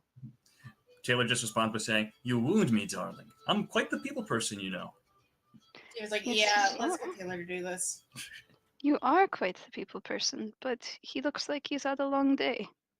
Perhaps he does not want people. Well, I suppose. I'm here if you'll need me. Go on, Jamie. He just says as he slightly shoves Jamie towards him. No.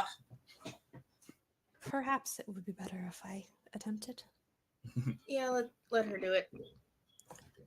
Jamie just Callie sits. nods. She slides out of her seat. Caladenia, if you would watch my drink. Certainly. Make her way. She takes sort of a roundabout route. That way she's not just walking directly from their table to his. But she does eventually wind her way around to his. Okay.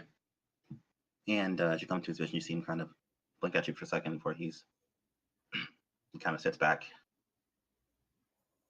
And stare as you sit down. Are you sitting down, Soleil? Is this seat taken, sir? Oh, you see him look around for a moment as he's kind of focused on you again. Clears his throat and he sits down. He sits back. No, please, by all means. Thank you. And she sits in the seat just across from him. Pardon, this seemed a more quiet part of the bar. You see him kind of start to sweat a little bit as he's staring at you. As he's, indeed, I am looking to plant wild roses. Oh my god. Can I insight check that? Can we even hear it? I think Jamie would be the only one that's able to hear it, but go for it, Jamie. Okay. Can I insight check that also? You as well. 18. 18. Yeah, I'm gonna what's your- check that, because We she ca- would be very focused on Nat 20. that at the moment. Oh. No. Yeah, it sounds too much for you, Sayuri. Jamie, it sounds kind of like what you hear Taylor say sometime. Soleil, sitting in front of proper as you are, that's definitely code for something. It seems whoever he's waiting for, that's the line he's supposed to bring to them to let them know he wants to do something, like perhaps conduct business. I'm writing this down on a napkin, but keeping it so that Taylor can see. As Taylor finds the napkin, he immediately looks to Soleil with his eyes narrowed on the two of them. You know something's off, Taylor, but you can't quite figure it out. However, Soul, you have the floor at the moment. She sort of leans forward and rests her chin on the back of her hand, elbow on the table, and she levels her gaze at him. But sir, I have yet to be informed if you can pay for them. You see him kind of taking a shaky breath as he's, I understand. I'm here on behalf of my master. He is looking to procure more to distribute. Here in Basilica, such things aren't even looked into. The guards can scarcely even keep up with the the market, if you will. She raises a hand as if to quiet him. Your house, sir. Ah, my house is that of House Rehar. And she nods. We are familiar. All right. Tell him we will have his shipment by tomorrow morning. Oh, he he wanted to also he wanted to ask about the payment. If the client liked that that the young heron he sold.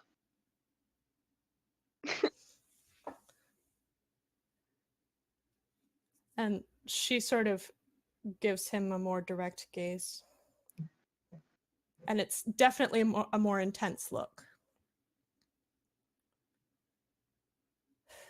We have yet to receive word on where exactly he sent her.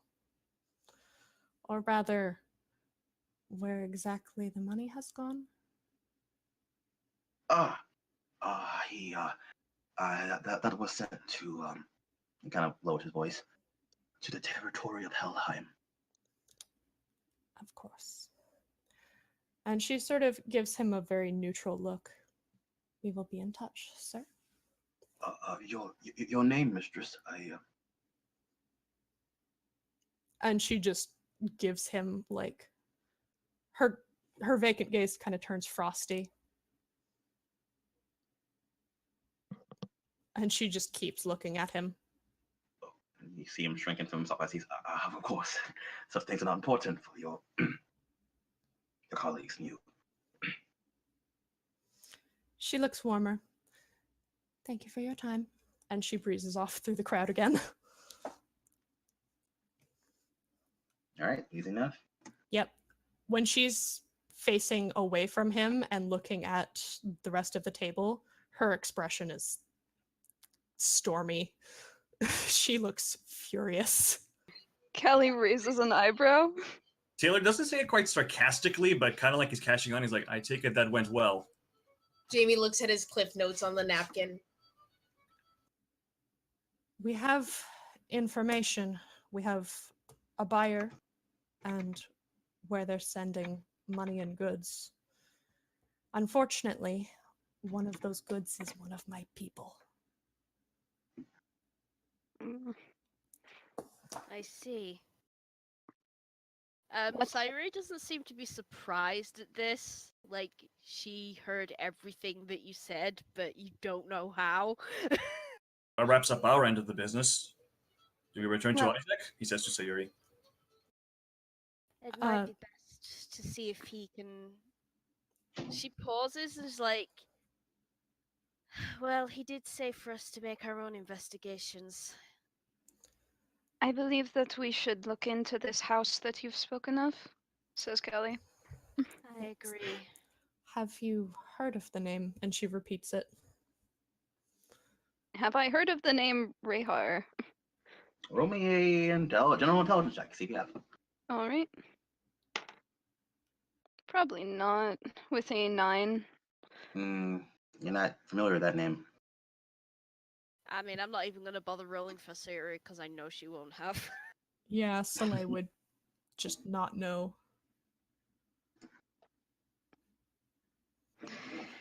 Well then, Mr. Taylor.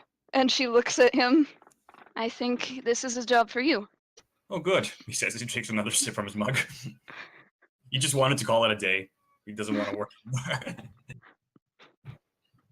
Well, I suppose we should be going on now. Also, as you guys are talking about yourselves, can you perception checks? 9. Dirty 20. Nice. I crit. Also Oh. dirty 20. 8. Okay. You all pause. You as you're talking, those you got above 10 see something interesting. you see this woman walk into the bar, put you in Discord. Fancy. As she seems to be scanning around, and she sees a man you just talked to, Soleil. Oh, Do we see that she sees him?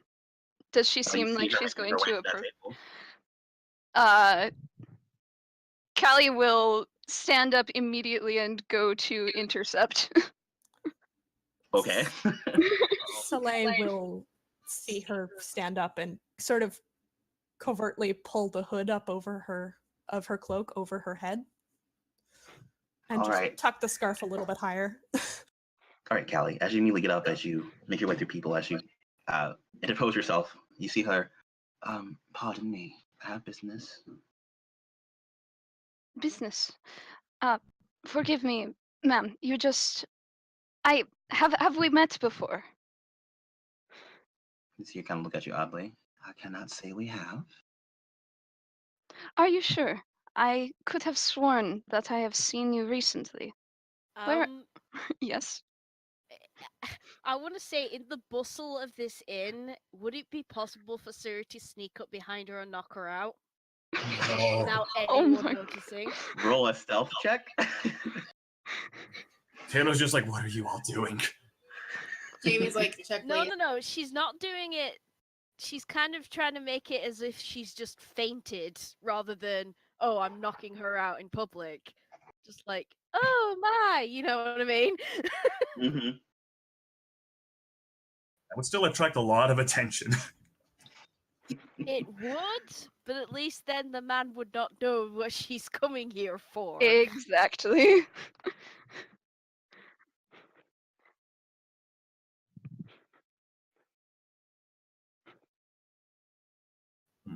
Also, how stealthy can you be in a bright red cloak? Surprisingly, apparently.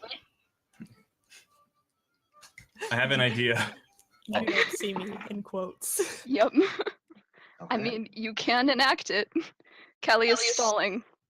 All right, Callie, as you're trying to keep her attention, so you immediately kind of you all see Sayuri get up as she moves into the crowd. You lost sight of her for a moment as you start making your way up behind the woman. However, Callie, after talking to her, you see the woman kind of click her tongue for a moment as she's starting to get a little bit irritated that you're holding her up so much. As she's, I really must be going. She, Okay. oh yeah, go on. She's just gonna look to Caladenia, and she can probably hear the irritation in the woman's voice. I guess she's gonna try and sneakily knock her out using the butt of her sword. However, Jade, for Oh the central no. infer, you do see her stop for a second as she kind of glances over her shoulder directly at you. Oh dear. Do I know that Jade? Do I know that Sayuri's there? What's your it's passive perception. My passive perception is not 19, Then but you do it not know is. she's there. But it is 16. Yeah, if she notices, Sayuri will slowly keep moving as if she's trying to move towards the bar. Sure. Roll a we'll say roll a deception check to try to play that off. Okay.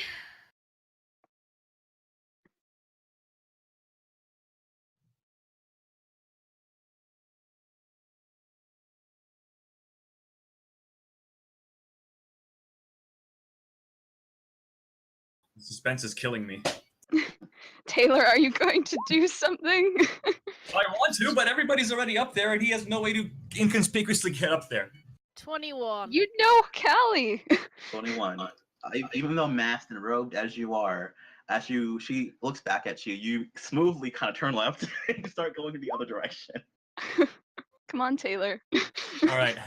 As you notice the woman look to you now, Callie, as she's really, I must be going. She starts walking past you. Okay. I got an idea. Is she carrying anything? Roll perception check. 12? Doesn't seem like she is. Shit. I think I got nothing. Okay, and does she see... Wait. I got an idea. Taylor's gonna try to make his way up in front of them, like not in the way, if that makes sense. Mm-hmm. But kind of like in her path, so that she has to walk past him, sort of, and he's kind of leaning against the counter. Okay. And he says, because Jamie wrote it down. I want to plant some roses. Yes. Clever. Okay. Making the shit up as I go along. I don't know what I'm doing. That's Okay. all I want. Of course, he's hiding his sash. As she's walking, and you hear, you hear the current bustle as people kind of passing by you too. As you say that, almost like everyone else kind of going in like a slower motion, you see her kind of turn to you with one eye. As she says, in response, roses can be provided. He smiles She at her. walks up next to you at the bar. She leans there. Callie, seeing that Taylor has sufficiently picked up the baton, sighs like, oh, thank God, and goes back over to Soleil and Jamie. Those are yours, then. She kind of motions toward Elisa, Sayuri, and that's a god of yours. Sayuri will just see that Taylor is sort of gesturing to her and presumes it's an act, so she will just nod her head. You can never be too careful. Rather have a green thumb than a missing thumb. At least someone here in Basilica has a spine. Now, let's talk about roses. Maybe we can find a better location for that. Indeed. Barkeep. As you all see this bit of rough and tumble man that has this red hair kind of pulled back as he's, oh yes, I would like to procure use of your establishment for the moment. As you see her put a heavy bag of coin on the wooden bar here, as he, I see. You can perhaps talk in the back then.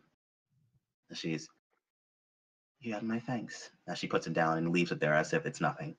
As she just starts walking to the back. As she walks, at first he looks hungrily at the money, but then he steals himself and follows after her. But he does turn back to the rest of the group and he just gives them a wink as he follows. Callie winks back. Soleil Sayuri is will just lean against the bar and wait for him to return. She I will would also do the same thing that she did before Cloud. Okay. I will try and keep at least an ear out for Taylor, but if I can go outside the bar and try and track down where they went and then listen in from the outside. You can most certainly try. Or at least find somewhere quieter where I can listen to them. Is it clear that you want to listen to them?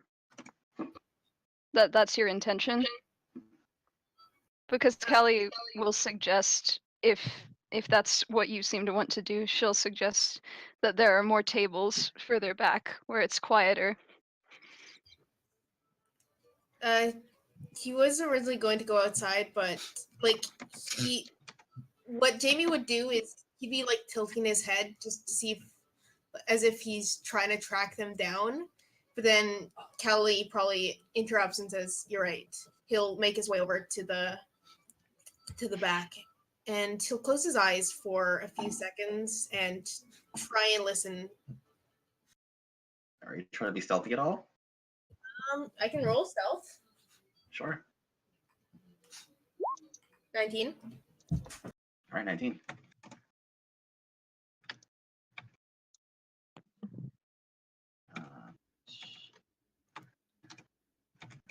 Okay, 19. You seem like pretty stealthy. However, you see them both heading further into a it seems to be a back room as the door, she opens the door. As you see, this is probably, it looks to be where they store a lot of their various amounts of ale and alcohol and such. She waits for you to come in, Taylor. He does so. She'll close the door behind her. I'll still be writing notes as I listen in. All right. And she speaks up now and says, "Now then, these roses, what do you wish to procure?" Taylor's going to ask how. First, I'd like to see know how you found our how did you find your package? It wasn't delivered safely. Ah, yes. Your feathered rose, as it were. The princess is quite pleased. That is indeed good to hear. It sings such beautiful, mournful songs. Not every day we get a very highly esteemed Laguz. Well,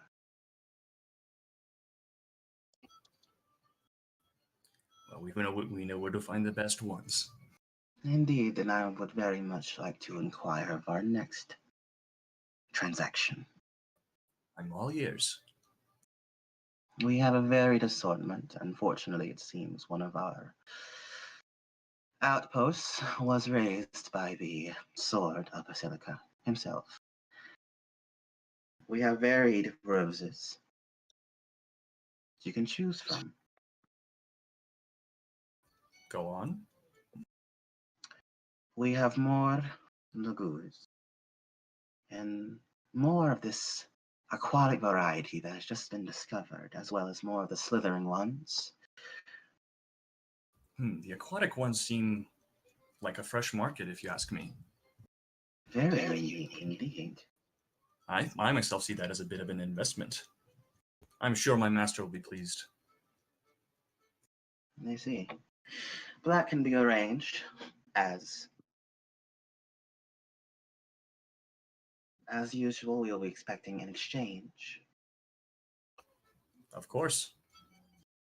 Wait, is she implying that she's paying us back for the heron legs, or is she expecting money now? I think she's expecting another slave. Yeah, Yes. like for a slave, basically. You offer one, she gives one. Do you have someone in mind? I'll leave that for your judgment. Very well. In the event that I find a product that you might find suitable, may you let me know how to reach you from here?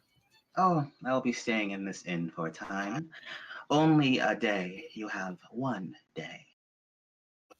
Then I shall make short work of it. And he kisses her on the hand. And she seems pleased at that as she draws back her hand.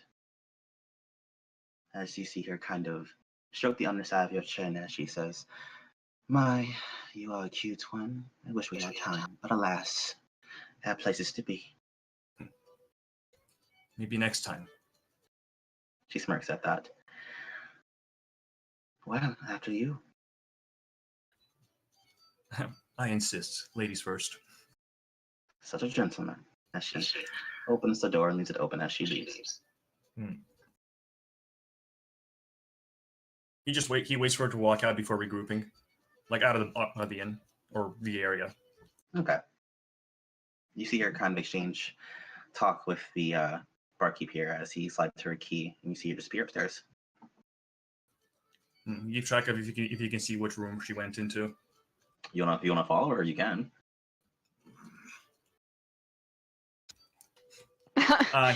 He's going to follow her stealthily. Roll a stealth check, my boy. 19. 19. You guys are rolling good today. She's not seeming to notice you're there. Do we see which room she went into? Yes, you see the room 105. All right. Hang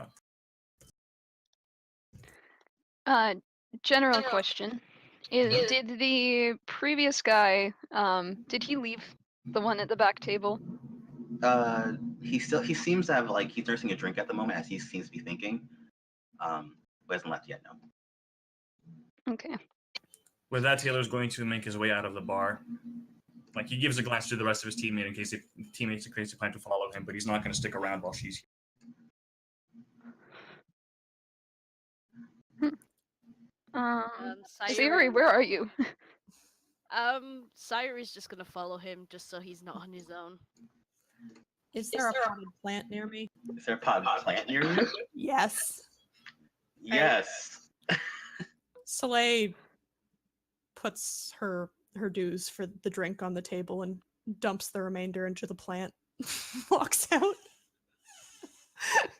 All right. Callie shakes her head at that. A waste of my drink. It was bad. She waits for Callie waits for Jamie. Taylor went further inside, right? He went outside. Yeah, he left the Okay, door. yeah. Well, I would have followed Taylor with more napkin notes. Okay. Callie's concerned about the other man still being here. So she, having been left alone, is going to hang on to her drink conspicuously absent for a little while longer. Okay. That's fine. Sayuri's just gonna say, it seems you got some good information. Maybe you're not so bad after all. As she just seems to appear out of nowhere where she was. Said anything yet, and yet she seems to know exactly what happened. Were you following me? Perhaps. He's just like, you're good. She will just bow her head a little bit. And you can hear her snickering a little, but you don't know why. Should I roll insight? I would. Should I roll insight? Sure, if you like. I got a nat 20. Oh my god. Ooh, Please tell me they get disadvantage with the mask. I can hear you I'm not. laughing. It's mostly your words. Who that said they're I going was off of. using- What? So it's mostly her words you guys are going off of. Okay, that's fair. Nah, it just for you, Jamie, it definitely seems like she just somehow knows things. It reminds you of Priscilla in not a good way. Okay.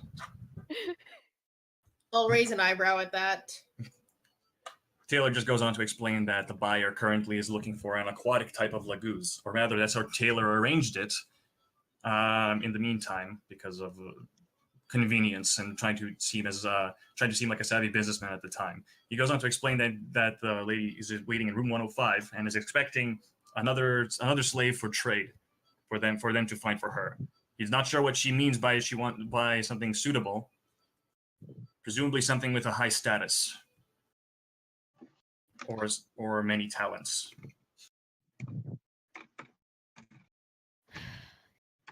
I suppose you didn't get the lady's name. I did not, did I? Mhm. You might not know. She will look back at the inn, but the bar owner might. That is true. Although I don't suppose I can be the one to ask. It would look very odd if I did. It just looks to the others. Soleil, at this point, steps out of, or she got there like mid-explanation. Caladenia is still inside. What's she doing? If I had Soleil kind of gestures shrug. helplessly. Sayuri would be like, if I had to guess, and if she's anything like me, she'd be keeping an eye on the man side. You know, the true buyer and seller of slaves. That is true. We can never let them meet. No, we cannot. But at least this gives us a very, very strong lead. The trouble is we can hardly arrest him, or the whole thing is useless. I have an No. idea. So, like, you spoke to him before, yes? She nods. I think it's about time you arrange a new meeting spot. Jamie's like, are we gonna kill him? As soon as you can. If they're both in the bar, they're bound to come across each other eventually. We can't have that happen. I just want to point out, are we gonna kill him as soon as we can? That's what I heard too. I'm like, oh shit. I mean, Sayuri has a hand on her blade. Is like, I mean, if you want to kill him, I'm down for that. Tilla just like groaning. Soleil looks a little bit puzzled. Where exactly I mean, did you in have her mind? eyes, in Sayuri's eyes, he's a criminal and a slaver. So Yeah, no, Soleil is pissed with both of these people. She's sort of looking at Taylor with narrowed eyes. Where exactly did you have in mind? Can I roll like an intelligence check on a good place that can count as a meeting spot for them? Sure. Yeah, 7. Can Soleil also roll? Just because she's trying to, like, she's asking him where, but it doesn't mean she isn't thinking of one herself. Sure. Think of it. Which was it? Int? Yeah, this would be intelligence, kind of trying to figure out if you can think of a place in the city, maybe.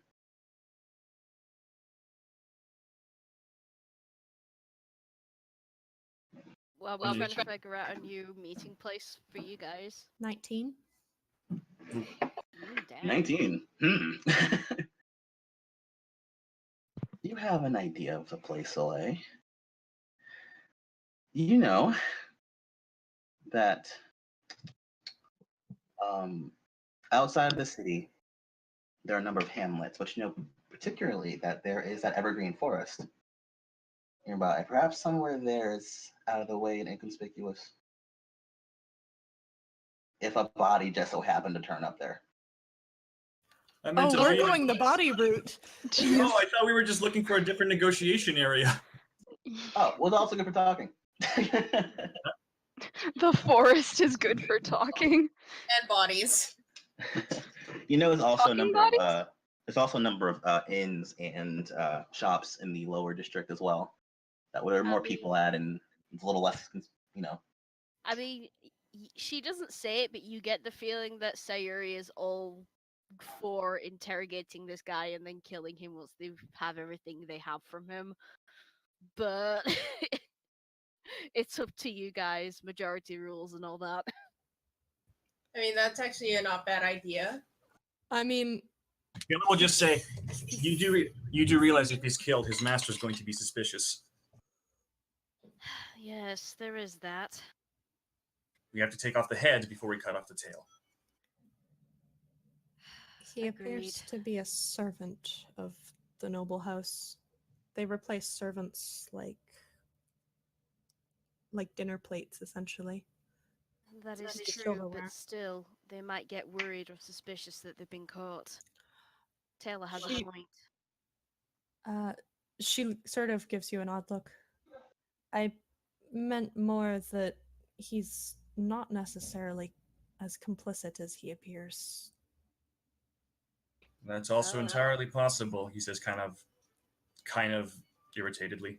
The sort of people who keep slaves, I imagine, would not be so kind to their servants. All the more reason we approach this carefully. So I will suggest a different inn in the lower district and sort of look at the others for confirmation. I can get behind that. I'll stay That outside. seems fair. Is there a name that I would know? Oh yes. You know, of the other inn and tavern, Bobby Stone. How do you spell that? Bobby Stone? It looks like Babe, but it's Bobby Stone. Babe. Babe? Bobby. Okay. All right. Taylor's gonna like nod and get ready to split out. But I guess he's gonna go try to talk to the guy at the counter for the name.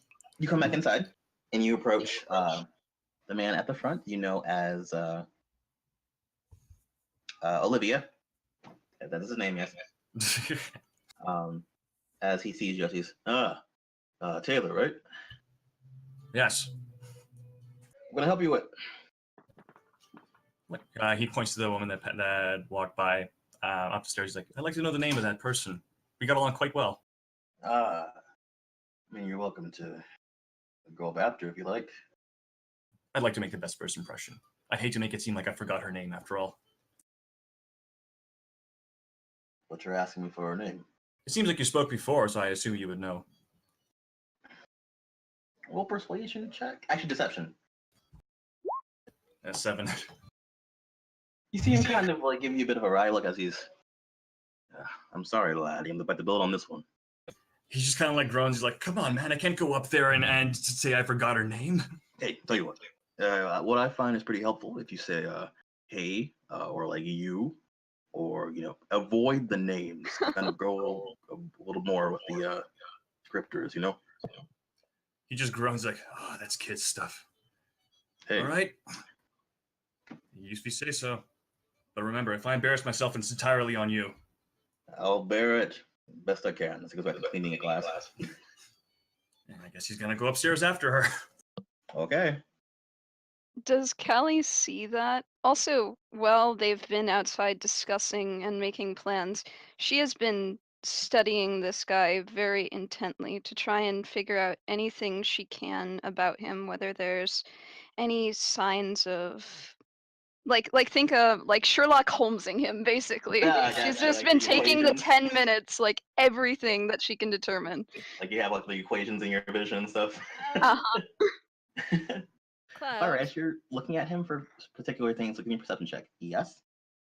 I have a question. Is there kind of like a sort of book with records of who is staying at the inn somewhere? You can probably assume there is. You're not sure where though. It's a 12. Okay. 12. You can see.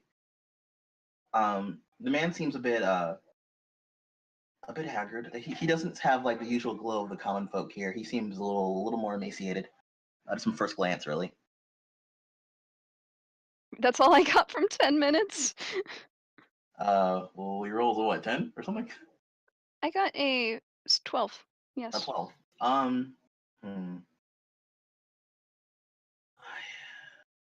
Besides that, he seems mostly kind of just shrunken into himself. Doesn't seem to be doing too much. He's about to leave, it seems like, though. Okay. And do I see Taylor when he comes back in going to head upstairs? Yeah, you saw Taylor kind of like a little bit of mumble talk, and then he starts trying to go upstairs. Sayuri's just gonna slip back into the inn, sort of casually, and lean against the wall. Kelly's gonna chase Taylor and catch up with him. Like, what are you doing? I'm trying to get her name. Jamie will Why? follow Kelly. Why are you? What? She just looks at him in disbelief. You're going back to the woman that you just negotiated with, presumably, and you're going to try and get her name? A servant of an upperclassman? He just winks at her. I think I have an idea. Kelly is suspect. Yeah, Sayuri is just leaning against the wall at the bottom of the stairs, but you can probably tell even she is looking dubious at this behind the mask. Jamie asks, why is it important that we find her name? What does it matter to you? We can just call her Susan for all we care. Well, he's right that her name is important. If we know her name, we know her house, we know her identity. But to blow our cover to get her name is unwise. Sayuri is suddenly going to straighten up, walk over to you two, and say, her name is Miss Sapphire. You don't need to go see her. And then she's gonna walk back downstairs. Jamie looks to Taylor and where Sayuri's going and says, I really like her. He just kind of gives Sayuri the side eye. Kelly is intrigued. Soleil is trying not to show that was another strange encounter of that kind. It's mildly creepy and mildly curious. It reminds her of Ursula. So for Sula, oh gosh. So weird. I mean, I probably don't feel anything from her. Soleil is keeping separate from the others as she re-enters. When she re-entered the bar, I guess, or the inn, and she's headed back toward the other fellow. Except she's moving more briskly this time, and she puts her Okay. down on the table in front of him and leans over. You see him immediately jump the moment you put your hands down. She's, oh. The meeting point has been moved. But, And she immediately just gives him the name of the other inn. are you sure? We usually. She shakes her head and sort of gestures like a throat-slitting motion. You see him shrinking into himself as he just nods very quickly as he's, very, very, very well. I appreciate the safety of my neck. And she leaves. Okay, you guys see him immediately gather his things as he just starts rushing out of the inn. Soleil will walk around the corner so that she's kind of out of sight, and she just waits for the others. Yeah, well, Sayuri giving them that information, head back outside. Taylor follows. Jamie follows like a good boy. Callie Just all is looking at Sayuri like, what are you? Yeah, he's curious, kinda. Callie's irritated because she doesn't know what's happening. So she Um, goes back to the table and she finishes her drink and puts down the rest of the payment necessary.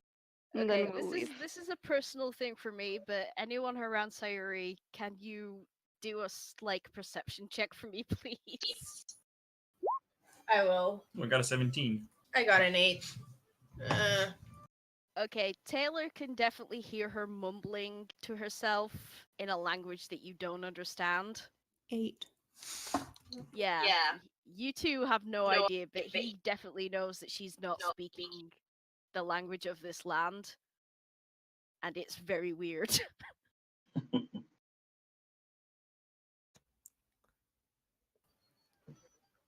It's a lovely tongue. Where's it from? I'm not inclined to say, she says. She kind of looks a little bit startled that you kind of noticed. She thought she was being hidden.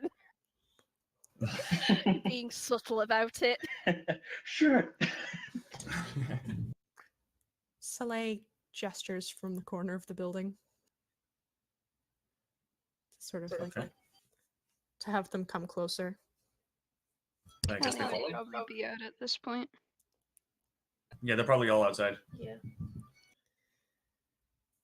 So we have a name, and she looks at Sayuri as if to say, I'm not sure how. And I've moved our companion, and her voice drops with disapproval, to the other inn. The other inn? And is it Bebe? Is that, how do you say that? Babestone. The Babe. What? Babestone. Bobby Stone. Bebe Stone? Bobby Stone and Babe Stone. Sure. That. People, you can probably figure people probably say it 2 ways. Taylor's like, I think time is of the essence in this case. We should probably report back as soon as possible. What We did only you have a learn? day. We only have a day for the delivery. Otherwise, she might leave town. I And agree. what is she We should probably expecting? report- She's expecting a new slave of some sort of status. I'm assuming either that or one of talent. Something that Rehar will find suitable to give as a gift. We're a gift. She's expecting a gift? Well, This she's was not expecting a slave for a No, slave. he- Really, she's expecting a slave for a slave as part of the trade. Ah. Well, So- that's trouble. Soleil grimaces. Yes, I suppose the best things to do is report it to Isaac and see if he has ideas of how to intercept this. You sent the other one to another inn, so now they're not to cross paths, but is there any way that we can get them too? Did you set up a meeting with him as well, where we could also collect them? I told him we would be in touch. She shrugs. Fair enough. I got the impression that I was in a better position to delay that meeting. It would be best for now. We need to buy all the time we can get. Sayuri, is it time to go back to Isaac? I'm inclined to agree with you. Let us head back. All And right. she will turn and start heading back towards the Cloud District. All right. So you all gather up your stuff as you head back to Isaac. Yep. Yep. All right. Let's take a brevity. We'll just we'll fast forward walk as you guys come through to the main gates of the Grand Cathedral as you head inside, and you know that Isaac's office is on. It's not quite to the inner sanctum. It's like close to the inner sanctum. You take a right, and you come to a door with a sword upon it. He's really living up to that name. Sayuri snorts a little. You'd think, wouldn't you? And then she's just gonna tap on the door. To which you hear a, oh, come in. Sayuri will open the door and walk in. As you see Isaac kind of looking at a couple of documents as he stops for a second, as he looks up, and you see Leaf kind of sitting on the edge of his desk. It seemed that they were talking about something. As you see you both come in, as Isaac kind of straightens up as you're back very quickly. We have information you might want to hear. You're welcome, he just says. And what Sayuri just information's that? looks at him. Soleil is also giving Taylor an odd look. Sayuri will basically... Callie is seeing that nobody is getting. Oh, were you going ahead? Yeah, Sayuri is Okay. basically going to tell them what they have found. Basically, that someone in-house, Raynar, is trading slaves with someone called Miss Sapphire. He will state the name of the inn and that she'll be staying there for a day and such, basically giving him all the information that they have gathered in such a short amount of time. Rehar, you see him think for a moment. You're certain they're involved with this trading of slaves? It was the name we gathered when I interrogated one of the servants at the house. We use the same passcode for both the person in the bar as well as the visitor. The visiting lady in room 105, Miss Sapphire, it would seem, seems to have bandit camps all over the place and is using them as means of production, shall we say. Yes, she confirmed that the bandit camp that we raided was one of hers. Inadvertently. And you're sure that she's the leader? I'm not sure if she is a leader, but she is definitely involved. And she'll point us in the right direction. You see Isaac kind of sitting up for a second as he's thinking. As Leaf says, my, not bad at all. You left scarcely an hour ago, and now you're back with this information. I'm impressed. I can't say I can take all the credit. She will gesture to Taylor. Finding information in the inns was his idea. It stands to reason. He's referring to finding information in the inns. As Isaac, you see him kind of look at you up and down, Taylor, as he kind of sighs as he's, well, yeah, my thanks. Let's see. That's odd, however. House Rayhar has been a friend of my family's. They have a foundation here where they go out and bring food and supplies to less fortunate.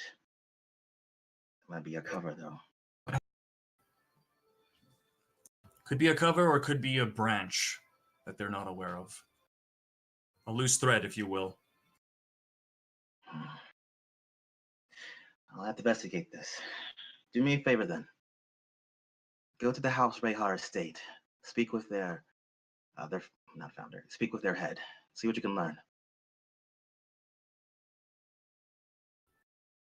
All of us? Decide amongst yourselves who will go. You don't have to all go, but I will send a men to keep an eye on the inn where Miss Sapphire, you think you said her name was, where she's residing. Then you should also send a man to keep an eye on Bebe's stone. That's where we sent the other one. You can do that. Yeah, Sayuri will describe what the man looked like so that they have a description of him and they can keep an eye on him. Very well. Definitely a break in the case, however. You have my thanks. Keep it up. Sayuri looks like she wants to say something.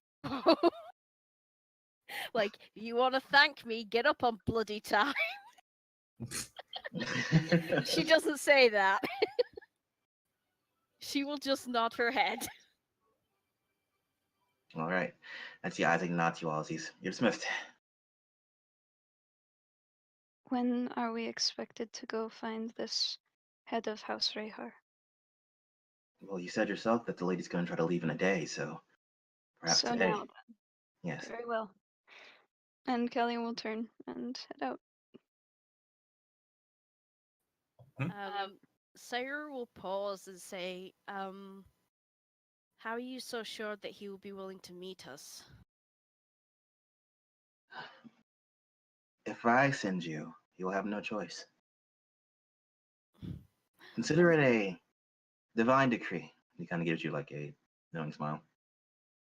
Sayuri just chuckles at that. He's like, understood. We'll return as soon as we can. And with that, she will bow her head and head out. All right. Are you going to? Yep. Soleil sort of lingers for a moment. Sir Isaac. Yes. What do you intend to do about the trade? And she looks uncomfortable. The one that already happened. The one we are expected to make. This. He looks to Leaf as Leaf. As he looks a bit pleased with this prospect as he's, well, I'd say bring a slave with you. This is a trade after all. We can catch them red-handed. Soleil immediately, like, her face looks a little bit pained. I have a feeling I know what's required. She dips her head and leaves after the others. Okay.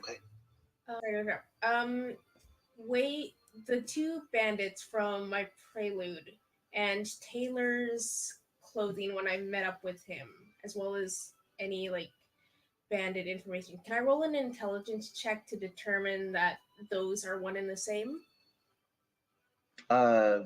Sure. And because they are part of my favorite enemy, I get advantage on that, even though I've got +2. Okay, no, it's a 9. There might be a relation, maybe. You're not quite sure. I'll like tap Taylor on the shoulder and say, I think they might also be getting local villagers from the hamlets. It's entirely possible. They tried to do it with Miss Lily. Who's Miss Lily? Oh, Jamie kind of looks outside. Remember when I wandered off? Oh, yes, right. Yeah, Lily was the girl I found. Hmm. How about I go back and talk to her, see if I can get more information? I suppose it's not a bad plan. Although, I don't think it's a good idea to split up at this point. Jamie kind of smiles. I can take care of myself. Besides, I'm only going to Mornley. Not this time, Jamie. You got us into this mess by splitting up the first time. I'm Jamie. inclined to agree with him. Splitting up is probably not the best course of action. Jamie huffs and says, so we're all going to this stuffy estate? I would presume so, but I would only let those who are good at it do the talking. She looks pointedly at Taylor. Colors adjusting his glasses. Callie, when she went out ahead, stopped to linger by the side of the door and gave a knock on the wall. All right, sure enough, you see part of the wall open and you see Desmond step through. Someone called for me. What is he? Yes. I have a question for you, Desmond. Do you know where we can find the estate of House Rehard? House Rayhard, yes, they are in the Cloud District, but they are gated off. You can find them, as it kind of describes to you, basically beyond, kind of deeper into the Cloud District, but there's like kind of a path that kind of goes off on its own for a moment. And that's where you find like this ebony gate, and that's where they are. You escape beyond that. Do the instructions seem clear enough that she'll be able to follow them to get there? Oh yeah, no, they are to the letter. He seems to know All where right. everything is. Yeah, that's why she asked him. So she But he nods. says, anything else you require? That is all I need for now. Thank you, Desmond. You see him bow to you before he steps back into the wall and just behind him. Does he live in these walls? It's wonderful, isn't it? Her eyes are glowing. Sayuri will just shrug and states, "You will get used to it with time. He is a man of mystery." And He's she quite- will just, He's quite good at his job, isn't he? indeed. He just squints at the wall. Like the James Bond theme. I mean, you could say, no. You could say that he's one hell of a butler. Oh god. Shame. Everyone face palms to the fourth wall. I have never watched Black Butler. I just know that line, and it makes sense. Oh my god. Anyway, so you all are leaving the cathedral. Mm-hmm. Callie got instructions, so Callie will follow those. Okay. Give me like 1 sec for you guys real fast. Now, you don't have a group name yet. Your group are going to to interrogate, quote unquote. I believe, yes? Well, we're headed Question, yes. to. Yeah, House we're Rehar. headed to the house. All right. Well, following Callie, you're following Desmond's instructions, and you come past the inn, and you pass by the inn as you head off to the right. And as you start coming to looks to be kind of a series of roads that lead off to different manors. However, there is one that seems a little off by itself, and you come up to these ebony gates, and you see this place. I'll just put it to you in Discord.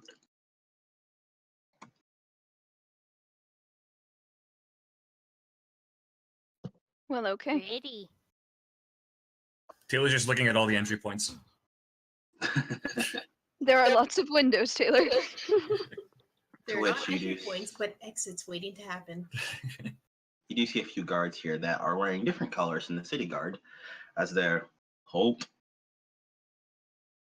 Sir? What is your business? We have been sent here on the request of Sir Isaac, and she again gestures to the sash. We are to speak to the head of House Rehar. Very well. You see him whisper to the other as the other one goes inside.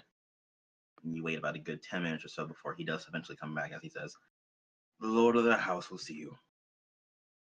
Thank you. As the gates open, and you are allowed onto the estate grounds. Okay. I mean, I'm guessing as they're walking, Sayuri's just like, well, it's up to you from here on out. She's just looking at Taylor. Got it, no pressure. All right. And you all come to the door as the door is opened, and you can see standing there this young woman, but also you in Discord. I just see furs and such lining her neck as she has kind of these almost sad, pale blue eyes as she's looking at you all as "You're here to see my father." Are you The what would be the proper term for Heir. the daughter of? No, not heir. Heir implies that I'm interested in her money. The lady. My lady. Ah, Yeah. Are you the lady of the house? Yes, Matilda. Pleased to meet you, Caladenia, cleric of Ashunera. A cleric. She kind of looks you up and down. It's like a bit of a scrutinizing gaze for a moment before she steps out of the way. Come in, my father wants to speak with you. And we should like to speak with him. And she will follow we're inside. All right. As you all come inside, you're immediately met with this foyer where you see these double staircase heading up to the second floor. And you see the architecture here seems a little more Gothic. As you notice, the not disrepair, but there seems to be a lot of dust on the furnishings here. It seems you feel a little bit of a kind of a weight as you kind of come to the door, as if this place has a sad air to it. And at the top of the stairs, you see a portrait of what looks to be a younger man with dark hair, a beautiful woman with blonde hair, and a little girl in her lap. As you can assume, this is probably her parents and her when she was young.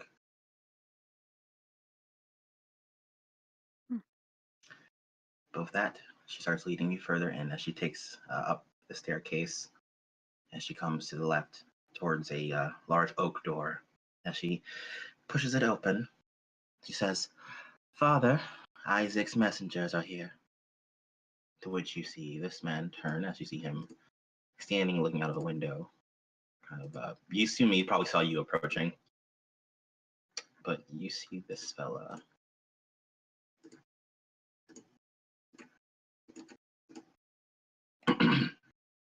As he says, "Well, it is a distinct honor to welcome his messengers, I suppose." The honor is ours, my lord. As you see multiple scars across his face, as well as one going through his right eye. It seems he's blind in that eye. Can I tell how recent these are?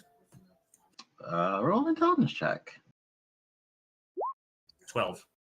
12. They don't seem very recent. If you look, you remember seeing the mural of the family, and it did seem he had a sword by his side. Maybe he was a knight at some point. Okay.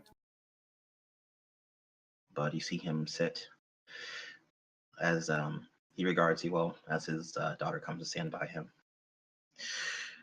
"And how might I help you?" We have been sent to discuss some matters with you. And she turns to look to Taylor. Taylor steps up and he gives a bow. He says, "We are concerned about a potential leak in this country's money flow. We're just looking to tie up all the loose ends from the highest points to ensure that the money doesn't seem to be flowing anywhere else by accident." Mm-hmm. Long story short, we're doing a checkup on all the known businesses in this area. You need to secure funding for the militia as well as the upkeep as the rest of the town, and we just want to be sure everything is running smoothly. It's a routine thing, although it's the first time that they sent us to do so. Roll a deception check. Okay. 23. Nice. Not bad. All right. You see the old man kind of looking at you, and as it's kind of just, even through his blind eye, as his gaze is falling upon you all can help but kind of feel the weight of it. It seems this is definitely one of the noble houses that exist in Basilica, but he seems to be listening to you as he's, "Indeed, routine, dear," as he looks to Matilda as she's, "Yes, father. Go retrieve the ledger." "I will." As she nods, and you all see her depart from the room for a moment. You're left with the old man kind of just staring at you, really. Terribly sorry, sir. We did not mean any disrespect or any assumptions. Just taking precaution in case something might have missed our eyes. I've never seen you all before. You knew. As a matter of fact, we are. We've been recently recruited as part of the effort. Indeed. Basilica has a lack of guards. Yes, I can see that. So, you have my deep respect. From the days of the old Oracle, rest our soul. It is good to see young people stepping up. Can I, while he's talking, can I read between the lines with an insight check? Sure. 20. 20. It seems he's kind of just talking to talk a little bit, but he does actually kind of seem grateful that it seems he knew the parents of the Divine Three. But he doesn't seem nervous at our presence. No, he seems very stoic, if anything. Mhm. That's good. Sir, if I may, would you, for the records, would you give us a summary of the things that you have done since the last check-in? Well, the Helping Hand Foundation has been doing what we do best, providing housing, food, supplies to the less fortunate out of the capital. We have done business in Pearlheim, as well as more of the Siege Tail, Iron Creek, Wood Lodge, Iron Court, Pendulum. We've even visited the Oasis base now and then. Is there anything you're particularly looking for? She thinks about it, and she says, "What would you say was most notable in your transactions? Some things that would be worthy of public interest, perhaps?" Well, interest. Pose and interest. We've been working to perhaps find gain public opinion of just of the different races that share this star with us. That's our latest project, if you will. Really? And how have your efforts been proceeding? Proceeding well enough.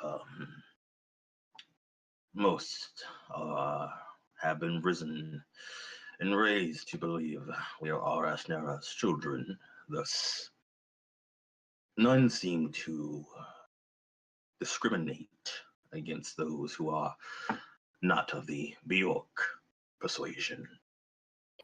Can I insight that as well? Sure. 17. The guy's hard to read. He seems to be telling the truth. Jamie's He's eyes forthright. Does it seem like he agrees with either side of that opinion?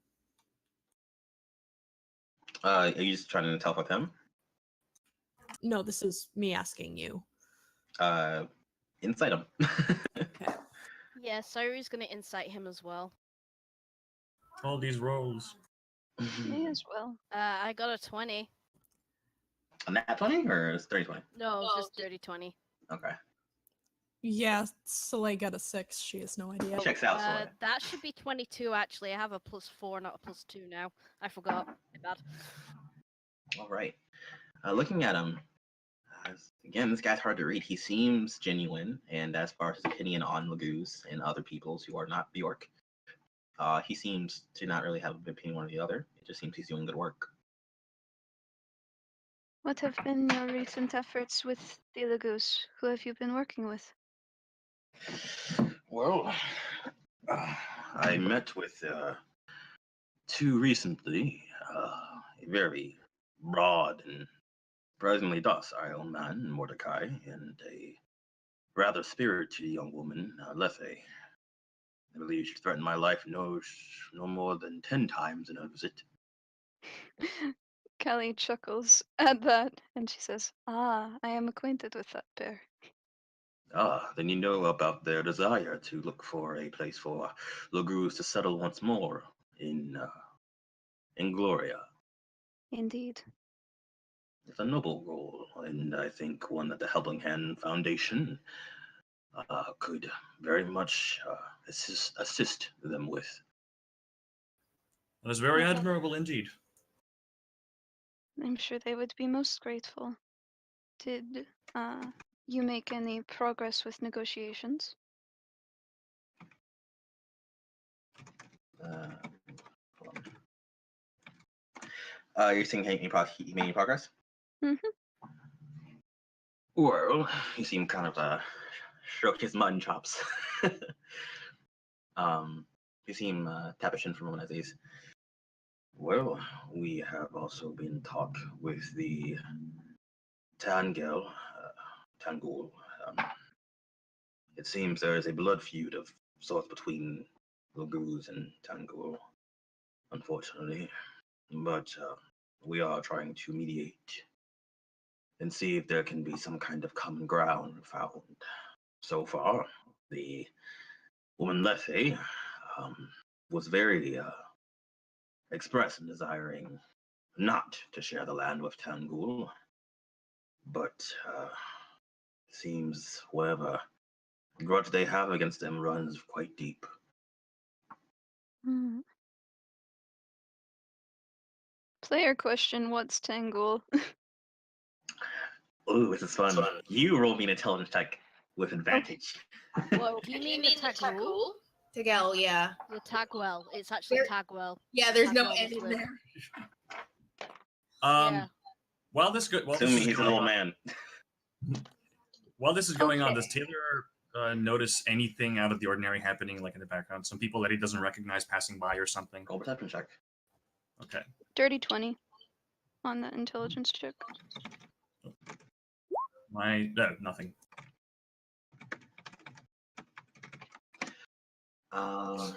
You would know that Tegel, whatever. I've been calling Tangul since I've played the game, so No worries. bite me anyway. You know that they are much like the beast race of the Lagus. However, they are. It is said that they were in your studies. Also, actually, give me a separate religion check. Okay. This is a complex question. It says, This is deep lore. All right, that's a 16. Wait, okay. it's religion. Yeah, 16. You know that I'm not saying Tangul, fuck you. Pardon me, but yes, you know that they are a race that's more akin to rabbits, about the size of like bears, like a tiger size and such. They are very, very, very quick. But you also know, at least in your religious studies, that it is said that they were created by the Dark One, and that you also know that as far as history goes, they sided with the Bjork to expel the Lagoos from Gloria. Okay. Jamie will speak up. So, besides this Mordecai, who else have you been in contact with? I spoke with was it Tegel? Say how you say it. Say how you say it. Thank you, because I cannot Tagwell remember. must live. Tangle. Oh my god. My game it has an N in it. Bite me. Anyway. You're triggering me so much right now, Cloud. It's where they bite you. There was a woman of that persuasion I spoke with. to see her opinion on the matter. I believe she runs a conclave of sorts. Jamie's eyes widen slightly. Do I see that? Sure, if you're standing next to him. All right.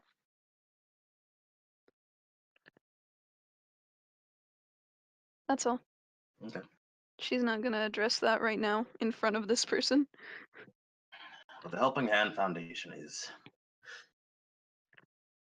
intent on helping bridge these conflicts, as it were. Any more questions? I admire your Um, efforts. Sayuri will finally, after some time, speak up and say, "Do you mind telling us who this woman who runs the conclave is? Her name?" Ah, yes. Here's a think for a moment. Her name was Cassia. You may have Okay. looked at you all now. Sayuri will just nod at that and make a mental note. If I may, you said that this is a sort of a charity foundation, yes? Yes, as my late wife intended. Can you elaborate on how you fund it? Through our own fortune and through any donations we receive. I see. If possible, we would like to have a list of all these charity organizations. Well, his daughter is getting the ledger, I do believe. Yes? Ah, yes, right. She is. Then looks off and I wonder what's just taking her so long. Lord Rehar, have you been conducting these negotiations yourself, or do you trust it to some of those in charge of the other actual outreach work? It is usually myself and my daughter that look over these. I see. Have you Been doing she thinks about it. Have you been doing all right lately? Oh, yes, what do you mean? Just and she frowns a little bit and she says, just checking in, because it seems your wife, may Ashenera rest her soul, is missed. You see him kind of, as you mentioned that, you see his eyes kind of take a bit of a forlorn, sad expression as he's. I see what you mean. I am all right. I do miss her dearly, every day. She was a good wife and a better mother. There's been a bit of a rift that has been filled since. She nods and she says, well, I'm sure that she would be most pleased to see all the good work that you have done in her name. And she smiles. Actually, can I roll an insight to check if he's depressed from the grief or if he's stressed from something else? Sure. I'll also roll. Is that insight? Never mind. All my rolls suck. I got a nat 20 again. You're just not insightful, Taylor. Jamie, you reading his expression and kind of how he's talking about it, there seems to be a measure of depression at losing his wife. But he seems to be trying to do good work here. Okay, so from what I can read, like this, he's the real deal. He is legit. He seems to be legit, yeah. I'll look at Taylor and give him a nod. Taylor looks at him like, what are you nodding at? They just kind of stare at each other. She said okay and just looks back. Sayuri will clear her throat and say, I believe that's all the questions we have for now. She'll look. We just need to see the ledger. Where is your daughter, by the way? I have no idea. It's taking her a big time. One moment, as he rings a bell at his desk, and you see a servant coming in as he's, could you go retrieve Matilda? And they bow to him before they leave the room.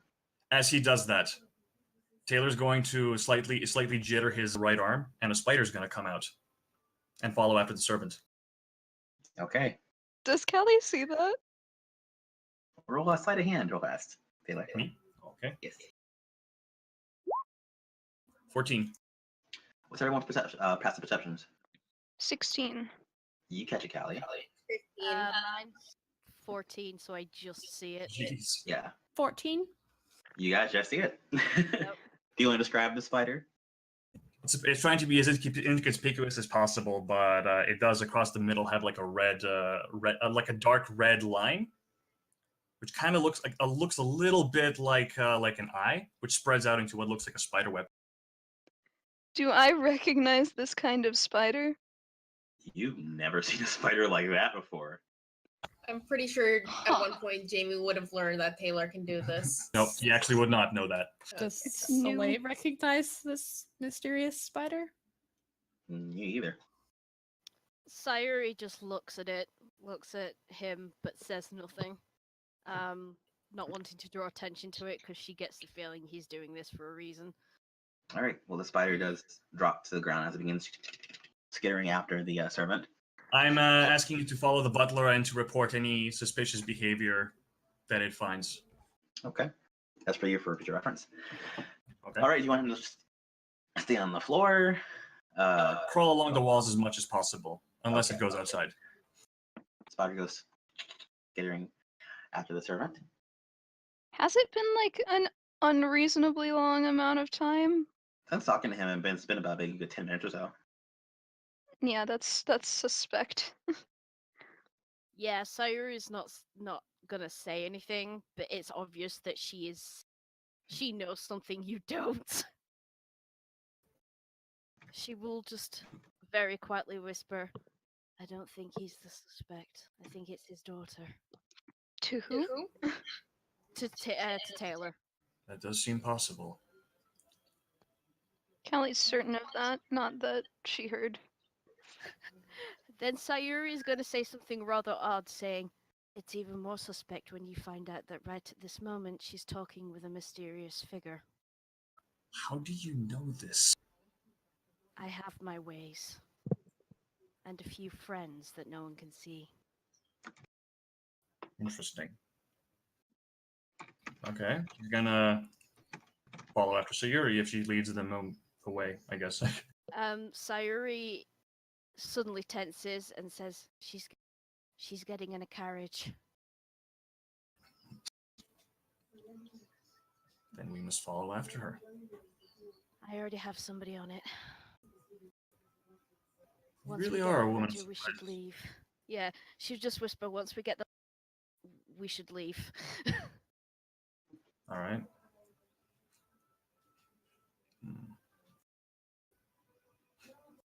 I'm kind of wondering if Taylor should split up to go after the person. Callie's been making polite conversation with the Lord. So what's the plan now? What are you guys doing? Jamie I don't know, would like Taylor and Sayuri are the only ones who have a plan right now. Hmm. We gotta Jamie fill would everybody in. Sayuri will she will tense up again and say she's carrying a black book. We have to leave. It might be the ledger. And she will stand and sort of bow to the head of the house and say, it was a pleasure meeting you, my lord, but I'm afraid we cannot dally any longer.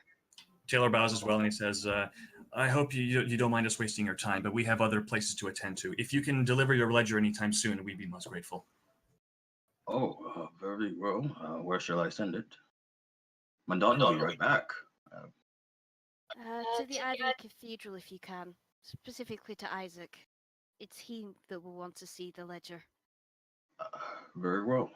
That can be done. See you all. Sorry for the inconvenience. It's none at all.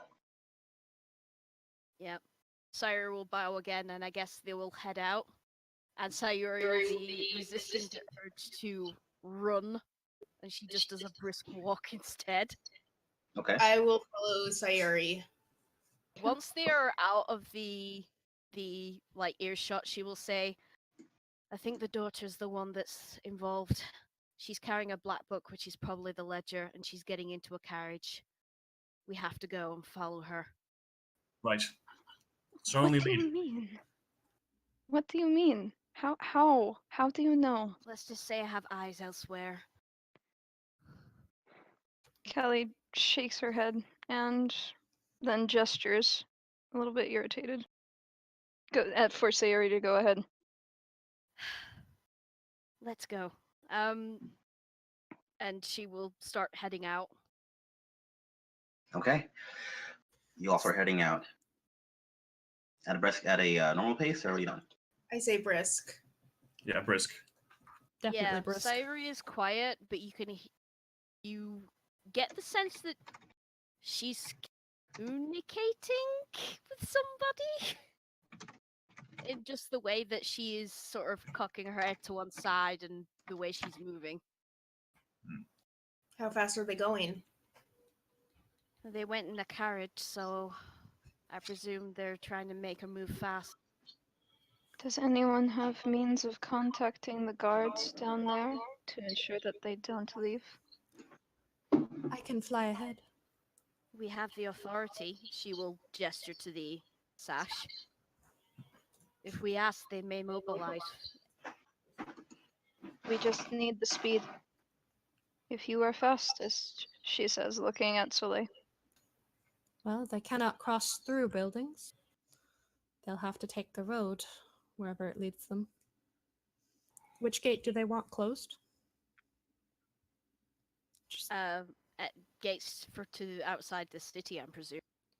I can reach the main gates if I hurry. Then hurry, we have no time. She will hand her cloak to Caladenia and take to the air. Callie will take it. Jamie looks at Taylor and says, I think we should follow that carriage. Right. On me. Jamie looks at him. You sure? What do you Follow mean? me. All right, fine. No, it's Jamie, not the time. Let's go. She's already starting to run. Jamie kind of smiles and says, well, it's going to come out eventually. And he will pull down his hood and use his action to transform. Okay. What you all see as Jamie pulls down his hood, you all see. Do you want to describe it, Clyde? Is it more of a, now question, Clyde, is this more of like a proof of smoke, or do you see me physically transform? Well, as what they would see, essentially, as you press your hands down to the ground, basically you would see kind of like this blossom of energy kind of coalesce up around his form before it bursts, and you see on four legs there a large rabbit-like creature, almost the size of Mordecai. Yay! Tagwell! Yay! And then Jamie says in a very echoey voice, get on.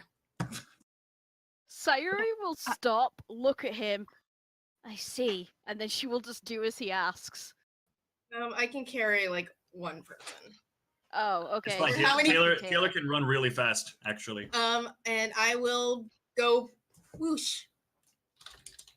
Can I use cunning action dash and dash combined to run really fast alongside them? Mm-hmm. You can, yes. All right, then I'll try to do that. Okay, I will be riding on Jamie then. Yay! You want Naruto run, basically? Who, me? Yeah. I kind of imagine it's more like just leaping forward, if that makes sense. Yeah. All right, easy enough. You all, and so you're taking to the air, and Callie? Callie doesn't have a means of travel, so she's gonna try and she's gonna run, obviously. But she's going to run to the nearest place where she would be able to find city guards to see if they have some sort of communication system between them that she can ask them to relay the message. That might be faster, just on the off chance. All right, easy enough. So you, as everyone tears ahead, you all see Jamie immediately. How fast is your full dash? I move 40 feet. as a bonus action, it says I can dash for 80 feet. I'm guessing that's 40 plus bonus action 40. And then if I'm using my action to run, that's another 40? So 120. I'm leaving like a wind tunnel behind me, basically. Yeah, the moment he starts sprinting, you all see him. I just see his form. It's like you all in the variable dust. it must look. Jamie thinks it looks cool, but really it's like super fast galumphing. And so you like basically a big blur as you in Sayuri. You have to like immediately kind of you lurch back as he goes so fast. You have to like kind of hold on to him. As long as you don't hold on to the ears. Sayuri's just kind of like, what the hell, Jamie? All right, and He's kind of enjoying this. Yeah, she'll just cling onto tufts of his fur and sort of get settled, sort of get used to it. Kind of like riding a horse. You know, in his mind, this was going to come out eventually. It's worth it. Besides, they need it right now. I mean, Sayuri, seeing you transform, does not seem surprised or disgusted. She just says, oh, okay, you can do that. Fine. Actually, no, for this, kind of prelude of Blaze. All right, so Oh my. So as you guys begin darting forward and such, Soul, you go up into the air? Yep. Okay, how fast can you move?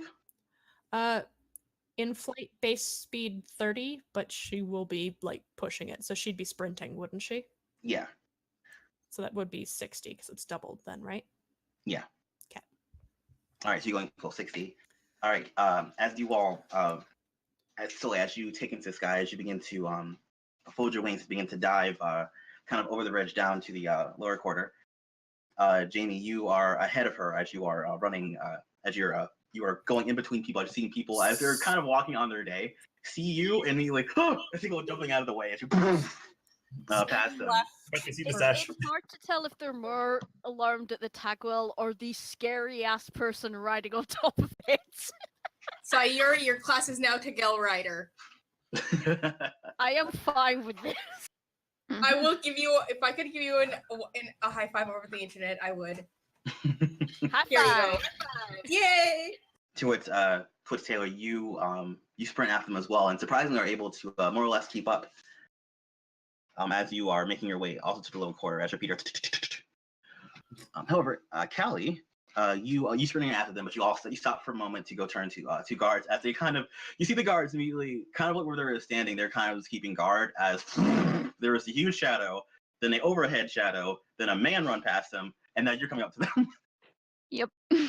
As you see their eyes are just kind of like wide saucers, and they look to you. Either of you. We have no time. We have to catch some criminals on the run to the outside of the city. They are already in the lower quarter. Do you have any means of contacting them? After the large rabbit as well as the other figures, do you They're mean with them? us. Yes. We can sound the alarm. Yes, that will do. We need to make sure no one leaves. Are you sure? That's a good idea. Well, what does it do? Is it a problem? It's just a horn. We don't want to cause a panic. She rolls her eyes. So that's all. All right. That's not the right solution. We'll just have to hope the others make it in time. They're already too far for that to be useful. Or are you sure? I mean, I still have. You kind of see him like lifting the horn, like confused now. There's no need to start a panic over this. If we lose them, we'll just have to start from our other lead. Okay. As you see him kind of. Should we go or? You'll never catch them, she says. She's just sort of standing there now with her arms crossed, like she knows this is a hopeless endeavor.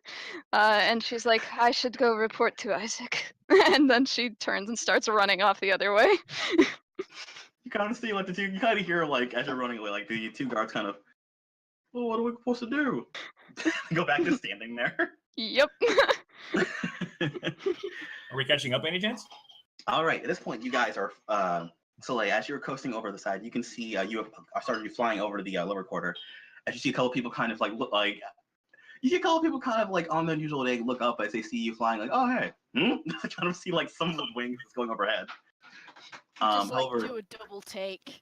yeah, and like immediately they see this blurred shadow just come on tearing through the street. I just see people like, and this is really crowded, so I'm gonna need you guys to make some checks for me.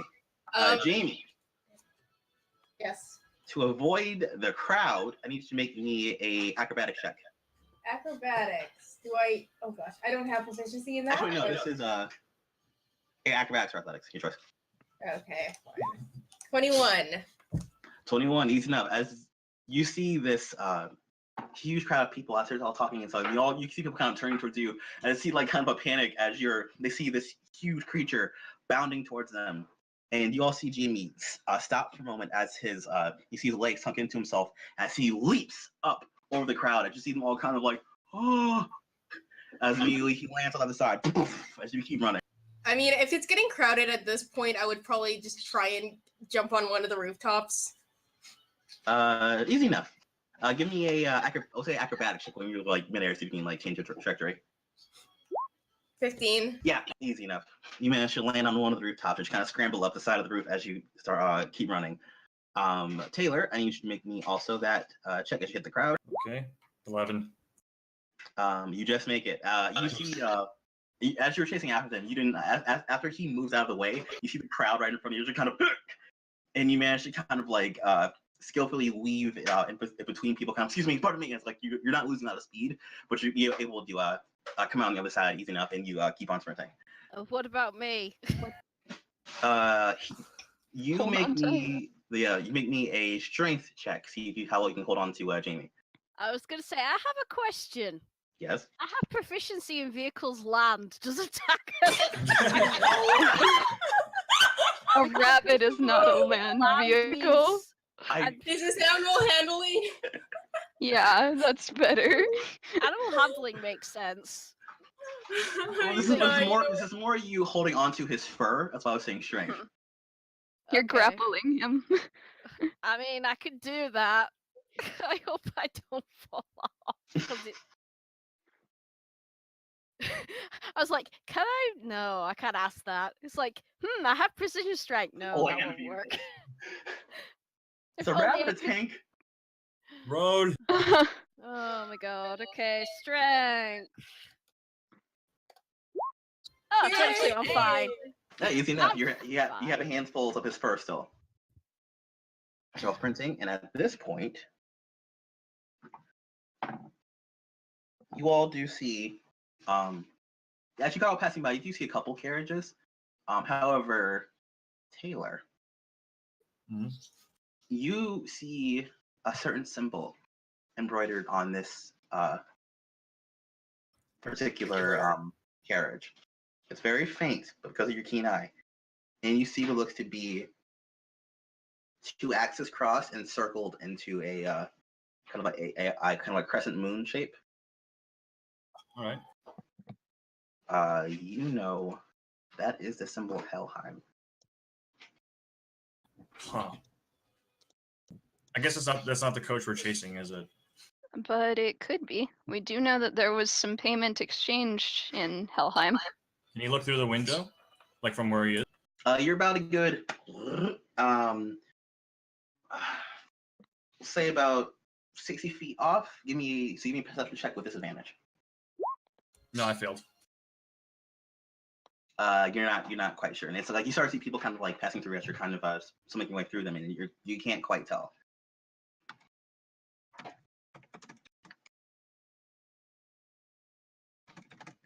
I'm trying to think what to do. He's gonna disguise himself as one of the guards from around here. In the middle of running? Yeah. Through the crowd. he has disguise self. Oh, okay, that makes more sense. Yeah. I was like, 1 second, because you're pulling on clothes. And you're like, I'm also listening to like where I'm pretty sure Sayuri has a lead on who we're tracking. The carriage we're looking for is under some sort of glamour spell. Where is it? I'm getting to that. Just keep going. At this point, you guys are starting to kind of reach the beginning of the lower quarter, going out into the bridge. So I guess it's However, not the- you guys notice that the carriage, you hear a whoosh, as you see the carriage immediately spread forward. Is that the one we're supposed Which to follow? one? The one that had the Helheim symbol on it. I think that's the one we're looking for. All right, I will make my way over to that one. Yeah, that's why Taylor wanted to disguise himself as one of the guards so that he can inconspicuously get out the carriage. You guys are getting closer again? Yeah. Okay. Jamie will ask Sayuri, should we go from above or in front? If we Roll can your cut them off perception before check. they reach the exit, that would be desirable. You're the boss. And I will sprint ahead and see if I can get to cut them off. Indeed. What is your AC, Jamie? As a Pegel, I'm 15. I could be wrong about that. All right. As you are sprinting up inside, because the house line is starting to end because you're trying to get to the entrance.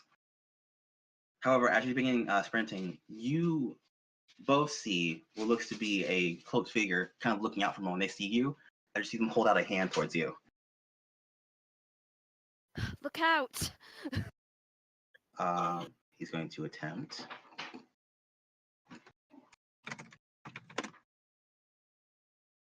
I need you to make me, Jamie, a wisdom saving throw. Fun. Can I attack the person who's 21. casting this? Oh Jesus! All right. Oh God, I think I know who it is. As you're beginning to run, you start feeling a seizing of your limbs, but you manage to shake off the effect. So how high up are you? She would have been like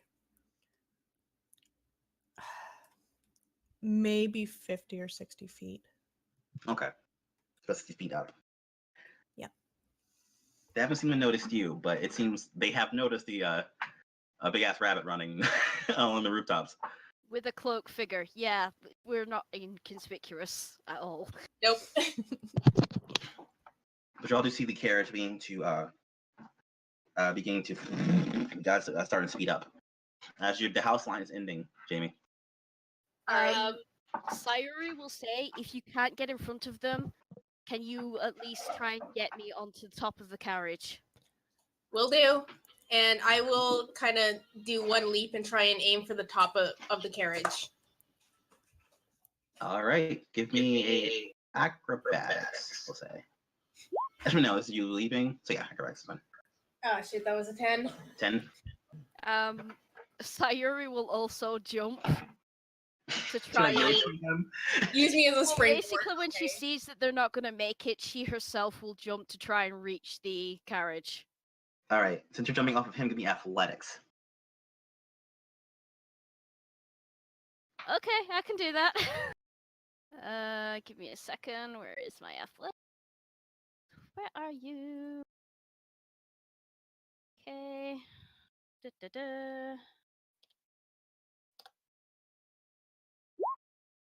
14? And just shy. As you see Jamie, as he takes up into the sky, you see him arcing himself toward the carriage, but the carriage is going a little bit faster. As you try to jump off of him, your finger touches like the back of the carriage, which you just miss it as you begin rolling. Give me acrobatics while you land. Oh. Can I try and catch Okay. her? If I'm gonna hit the ground too. She jumped off of you, so she's not quite in your range to like grab. 22. That's an epic Can I backflip. roll Indeed. keep running? All right, easy enough. You actually managed to right before you hit the ground, you managed to tuck and roll as you begin sprinting after the carriage all over again. Can Soleil attack the wheel of a carriage? You can most certainly try. Yes. I will. Can the try. wheel count as a target for magic missile? It'll hit. I mean, it doesn't miss so long as you know what you're targeting, so yes. Excellent. Can I, at the same time, can I also, when I recover from my landing, can I try and do another jump onto the top of the carriage? You can most certainly. Well, hold on. Soleil first. Go It ahead. has to hit a creature. Oh, you can't use it on an object? Can Taylor It says try each- climbing onto It the... says each dart hits a creature of your choice. Okay. You could it try and hit specifies. a horse. Can Taylor try climbing onto the caravan? All right. You guys are actually. Before you guys do this, you all see the back of the carriage open, as it seems coming through this glamour, because it looked like a normal kind of carriage back before this person comes through. You can see this red cloak on their face as you see them begin conjuring something under their breath. Before you see them raise up their hands, as you see vines, emerging from the bridge itself. I need you all to make me dex saving first. Excluding Soleil? 12. 26. Okay. Yes, Soleil, you're fine. Can I hit the wheel with Firebolt? You can definitely target the fireball. Yes. Okay. Yeah, 24 I to think I'm hit. fine. Can I describe how I dodge this? Sure. Have you seen the trailer for Alita Battle Angel? It's a movie, and basically there's this girl, and she's just dodging this clawed gauntlet aiming towards her, and it is epic. I'll have to find the link to it. But that's basically what she does. You just see her weaving and dodging, ducking, and twisting her body, just avoiding all of these vines, and just keep chasing them. All right. And Jamie, you almost should jump up over the vines, and the vines kind of trying to grasp towards you, but they all miss as you poof, and you keep running. Taylor, however, you didn't see the vines coming out of nowhere, so you kind of like try to stop yourself before the vines kind of lash out and you're restrained. With my jump, can I try and land on top of the carriage? Roll because you're already up there. Give me an acrobatics. Will she have I have a advantage now that I'm hitting the wheel of the carriage? 9. Well, actually, okay, wait. That's your 9. So what was your attack, Soul? 24? 24 to hit. Ooh, damage on that. Full 10. Yeah. Burn. Okay. As you all see her from coming from the sky, this firebolt slam into the wheel. As you see the wheel kind of bend, and as it kind of bends, it kind of makes the carriage move for a moment as you're trying to get control of it. Above that, you do, Jamie, you do miss just because the carriage just moved suddenly. Damn it. I curse. In rabbit. No, inhuman. Darn. Soleil will aim for the other wheel if she can. All right. And as you guys are, give me perception checks. All of us? Yes. 14. 18. One sec. 17? 17. Okay. Anyone above 15? Jamie and Soleil, at least. Okay. As you guys are harrowing the back of this carriage, you see, in particular, this woman step out. I'll put it to you in Discord. 19. Yep, go on. But you see this woman step out. As she looks a bit passive, seeing all of you just starting to harrow the carriage. And you see her as she begins tracing a sigil. Can I roll a strength check to body check the carriage? Strength is not my best suit. Or is it athletics? I think it would be athletics if you just try to knock it to one side. I am also large, so... You would technically have. Well, I don't know. It depends on how big the carriage is. First, let him answer the yes or no question. Mm-hmm. Sure. Okay. I mean, it's pretty much as large as I am. That's a 12. You said 12? Yeah, to body check. Okay. You did manage to run forward as you managed to slam yourself into the carriage. And you see everyone all the carriages all kind of like rear for a moment before it poof, hits the ground and continues rolling. However, you see this woman. Let me double check something real fast.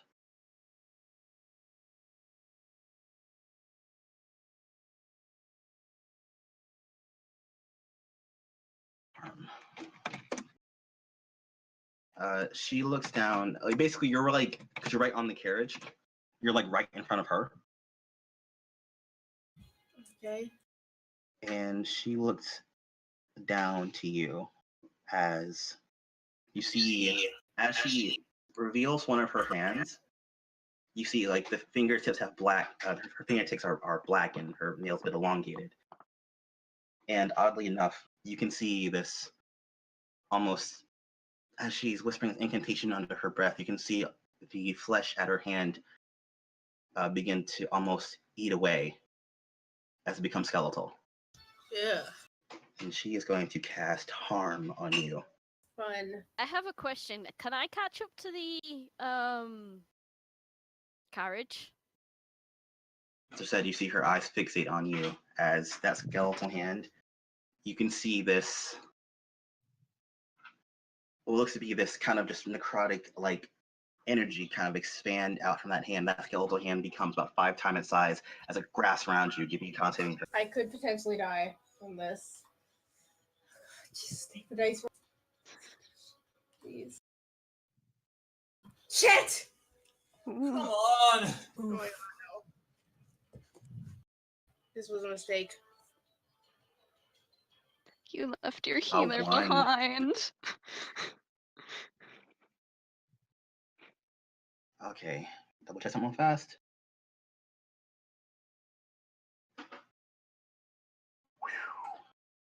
That's big. That's big. Oh my god. Jamie stops for a second and then he just turns back into human and falls limp. What you all see, essentially, all of you see kind of like the light kind of coalesce into this dark hand as it lashes out. And Taylor, you can see from where you are as you're restrained, this skeletal hand kind of form of ebony darkness before it clasps around Jamie's form. And you hear him not even give out a scream before you see the hand close into a fist before it just lets him go. Jamie! I mean, it can't kill you, but yeah, that's pretty bad. As that happens, the carriage is still going, but the woman is still standing there as she's not looking up at you, Soleil. Yeah, I'm right behind it as well. Soleil will back off and fly to Jamie instead. Question. Yes. Is Jamie unconscious? No, he's at 1 HP. No, he's That's at yeah. He should. He's unconscious. No, he's at one. No, he should be at 1. he's at 1.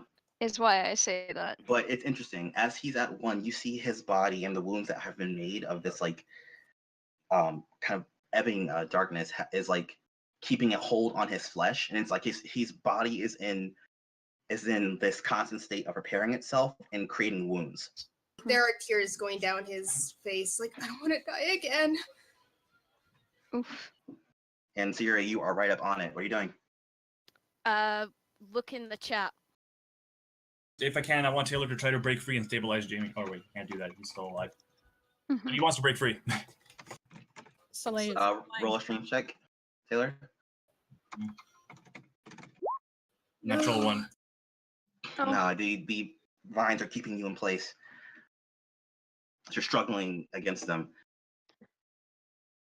I have a question that's going to be relevant after this is all over. When Callie, what Callie's plan is when she gets to the gates of the cathedral, she wants to tell whoever is there to send the message to Isaac about what is going on, and then she's going to run back towards everybody else. She's going to start sprinting as soon as she's seen somebody leave to go relay that message. So she's trying to mean, I catch up. imagine It's that they just gonna have take horses. long.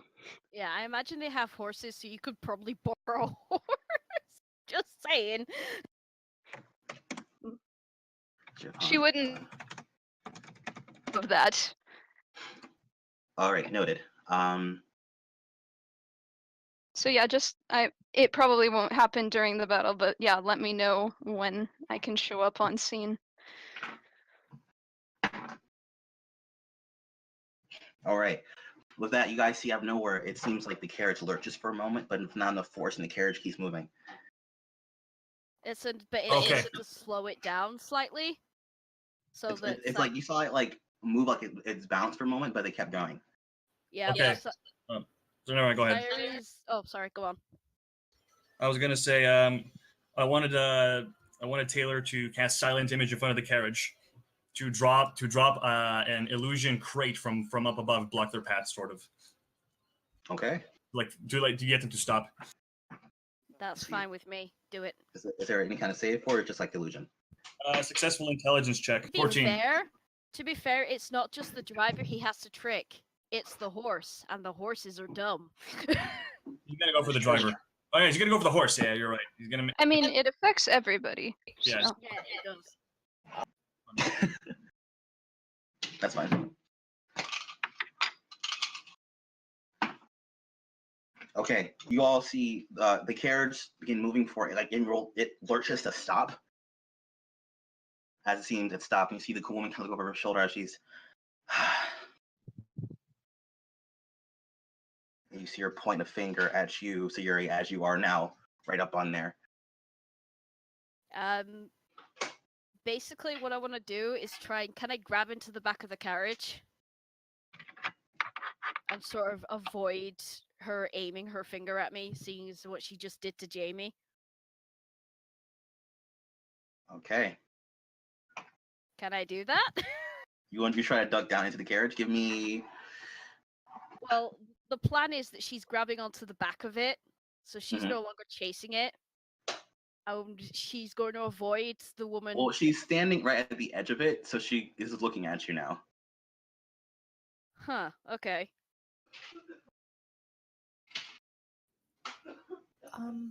Has Soleil reached Start Jamie grabbing onto yet?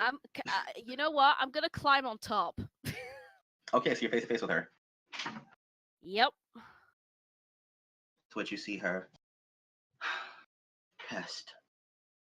She lashes out her hands towards you, and you see these crackling beams of energy begin to grow around her as she fires 3 Eldritch Blasts at you. Oh! Hey. I mean, before I was even gonna do anything, I was gonna slice the top of the carriage open. Well, she watched you come up, and you just jumped up in front of her, so you're right in range. Tracy? 18. First one misses at 17, so you feel one beam kind of go screaming past you as you all see it hit the bridge with a explosion. Second one's definitely going to hit, though. That's 26 to hit. Okay. And the last one is 22 to hit. Okay. Big damage. So you take... Buff cantrips. Here we come.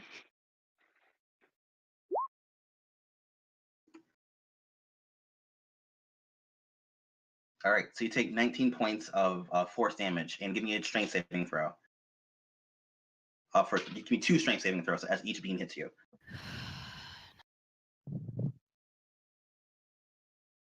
Okay.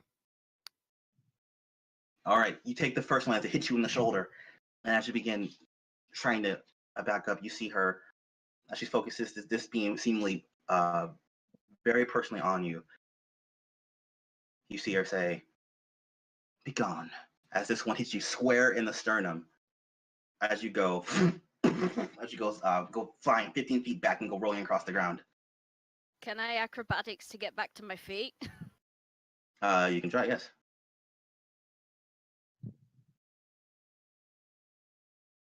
I think we're not supposed to win this one, guys. What, yeah, you no, think that I've hurt myself. Natural one. As you're trying to get up, it's you try to get up, but you almost twist your ankle as you do so. You kind of kneel down. As you see the carriage. As you see the carriage is stopped now. You see kind of the horses and everything begin to spook before you see her snap her finger. And see the horse's eyes kind of gleam with this unnatural light before they begin continuing on.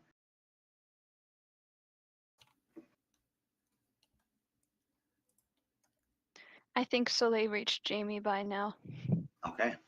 She's a little more cautious of him than she was before, given now that she knows he is Tagel, but Tagwell? How do you say it? Miguel, I say. What the bunny thing? The bunny. Yeah. He's just a bunny. Fun. The bunny. Anyway, she's going to cast a level 2 Cure Wounds. All right, so Jamie, you start hearing this. She comes. The goose comes to you. You hear this beautiful song being emanated from her as you start feeling your wounds begin to close a bit. But actually, you'll touch harms for something real fast. Okay. Oh man. No, that's not happening. Yeah, I think. It's his hit point maximum is all the way gone. Yeah, it's at 1 now. Mm-hmm. Oh god. Appreciates the song, and we'll probably just like. Are you kneeling? Yeah, she will kneel down to like very tentatively touch his shoulder as she's singing. All right, and so as you release the song, you see it trying to take hold on his body, but you see whatever this writhing, like almost living mass on his body, of darkness on his body is. You see kind of lash out towards you as it kind of rebukes the healing. She hisses and snatches her hand back. Jay will try and reach for her. Just don't leave, please. He's crying. Can Taylor try breaking out again? Yes, Taylor. She takes his hand and grips it tightly, but she just looks kind of afraid for him. Yeah, Cloud, just check your messages for me and see if that has any impact on anything. Okay. Also, I got 14. Did I break out? Yes, you managed to break out as you see Taylor finally break himself loose from the vines. You immediately runs to Jamie's side. We need to move him now. You all look forward as you see that woman. You hear a deafening snap of her fingers. And as that happens, you all see some of the surrounding shadows begin to kind of coalesce and pull into forms. As you all see rising up, almost like these living shadows begin to rise and take form as they look at you and tilt their heads.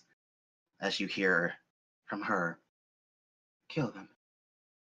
And you see the shadows as they begin rushing towards you all. And that's what we're going to call it.